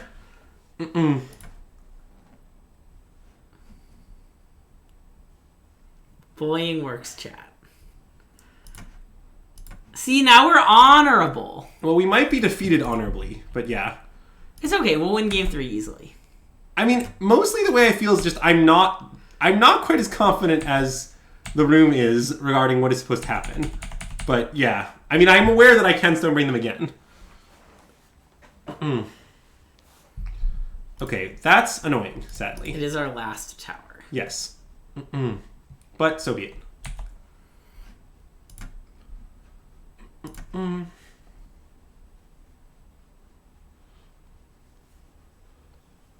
Yes, I do remember when someone told us their only win con was Karn. That never, like, don't do that. People always have a bajillion win cons. Yeah. I do somewhat agree with that take. The thing is, win cons are, like, big expensive cards that are fun, so people, like, just, like, always play them regardless of its correctness is kind of my opinion. But, yeah. I mean, I think our opponent should take our Wormcoil, but Agreed. Maybe they won't.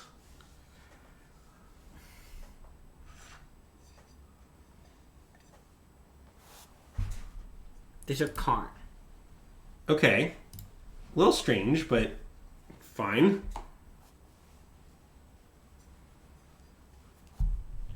Well, sure, but Bashby, the point we're making is like, I don't know, I'm not willing to bet the farm that our opponent's only win con is Karn. Yeah. Like, that's just, like, not a good bet.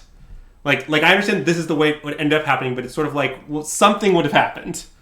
Anyway, I think that the play now is... I want to play Wormcoil Engine. You don't want to Stonebring them again? No. I think the best way to not die is to gain some life ASAP. Well, we could also... It's just that... Yeah, we're out of towers. So 1, 2, 3, 4. Yeah. No, we're from here. We're not out of towners. So, I mean, we could I don't know. I'm wondering if we just avoid deterministic death. Like, are we just winning by enough that nothing matters? You want to just stone? Oh no, wait. A Wurmcoil plus Planeswalker, we're just not dead to invoke. Oh yeah, good point. Never mind. We should easily play Worm. Thanks, Fenwaits. Let's just play Worm, and then I want to plus on the One Ring and attack them. Yeah. Pew pew. You ever been beaten up by the One Ring?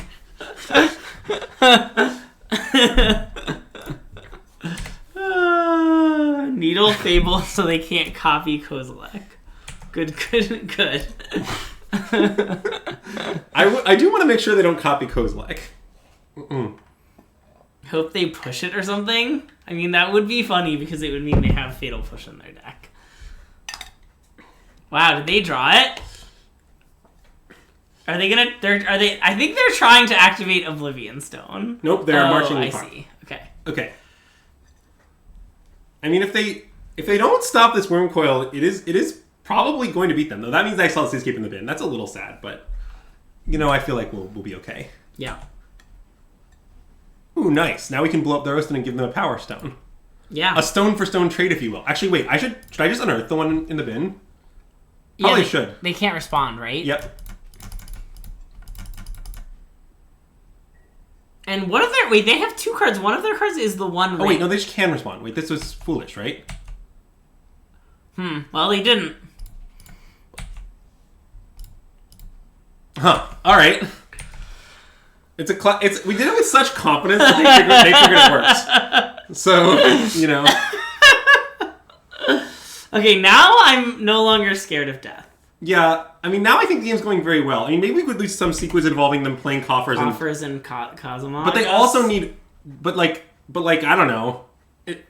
I'm not even sure we would, to be honest. So... Yeah, I don't know what they're wishing for, but I predict we can beat it.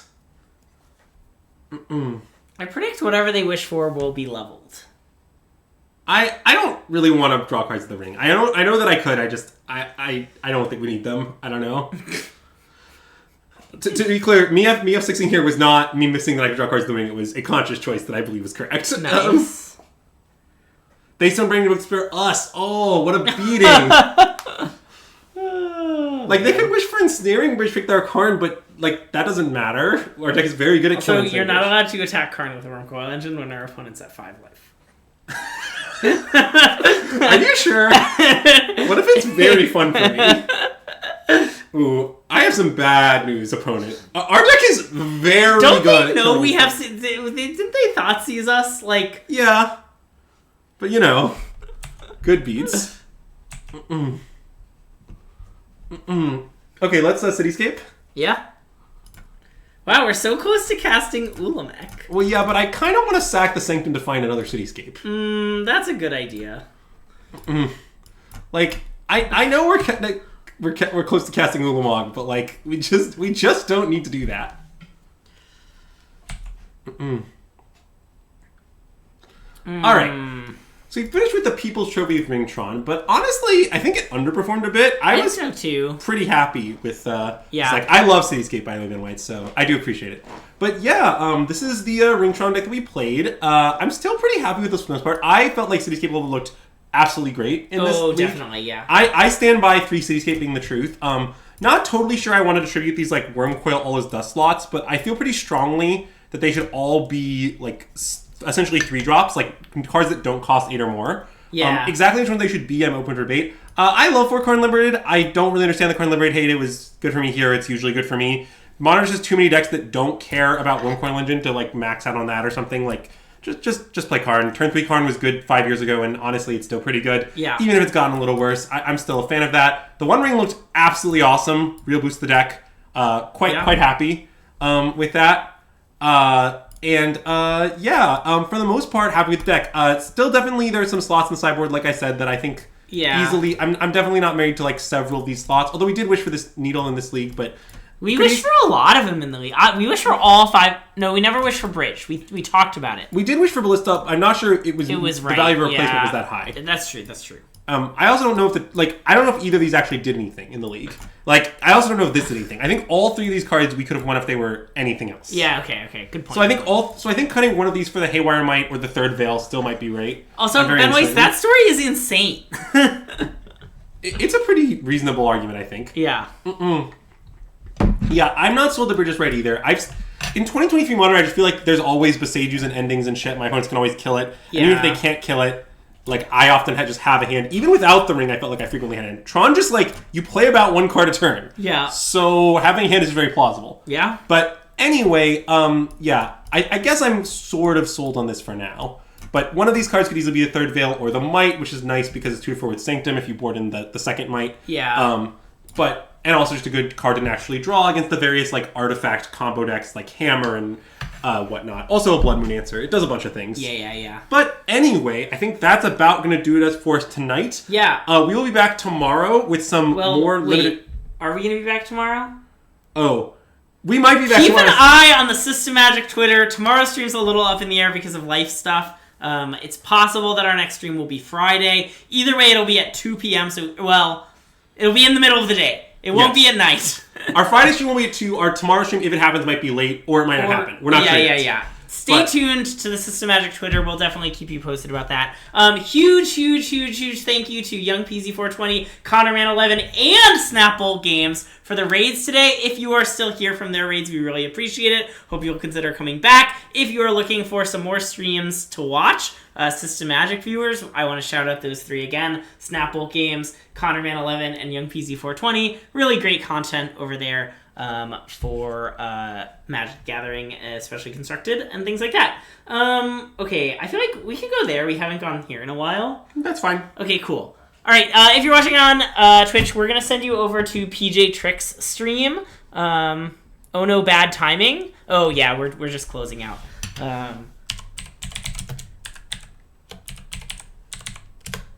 Nice. So you can hop in that raid. Looks like they're playing some Lord of the Rings Best of 3 drafting. So go enjoy that. If you're watching on YouTube, be sure to give us a like and subscribe. And let us know which One Ring is the best One Ring in the comment section below. Thanks for tuning in. See you either tomorrow or Friday. And System Magic out.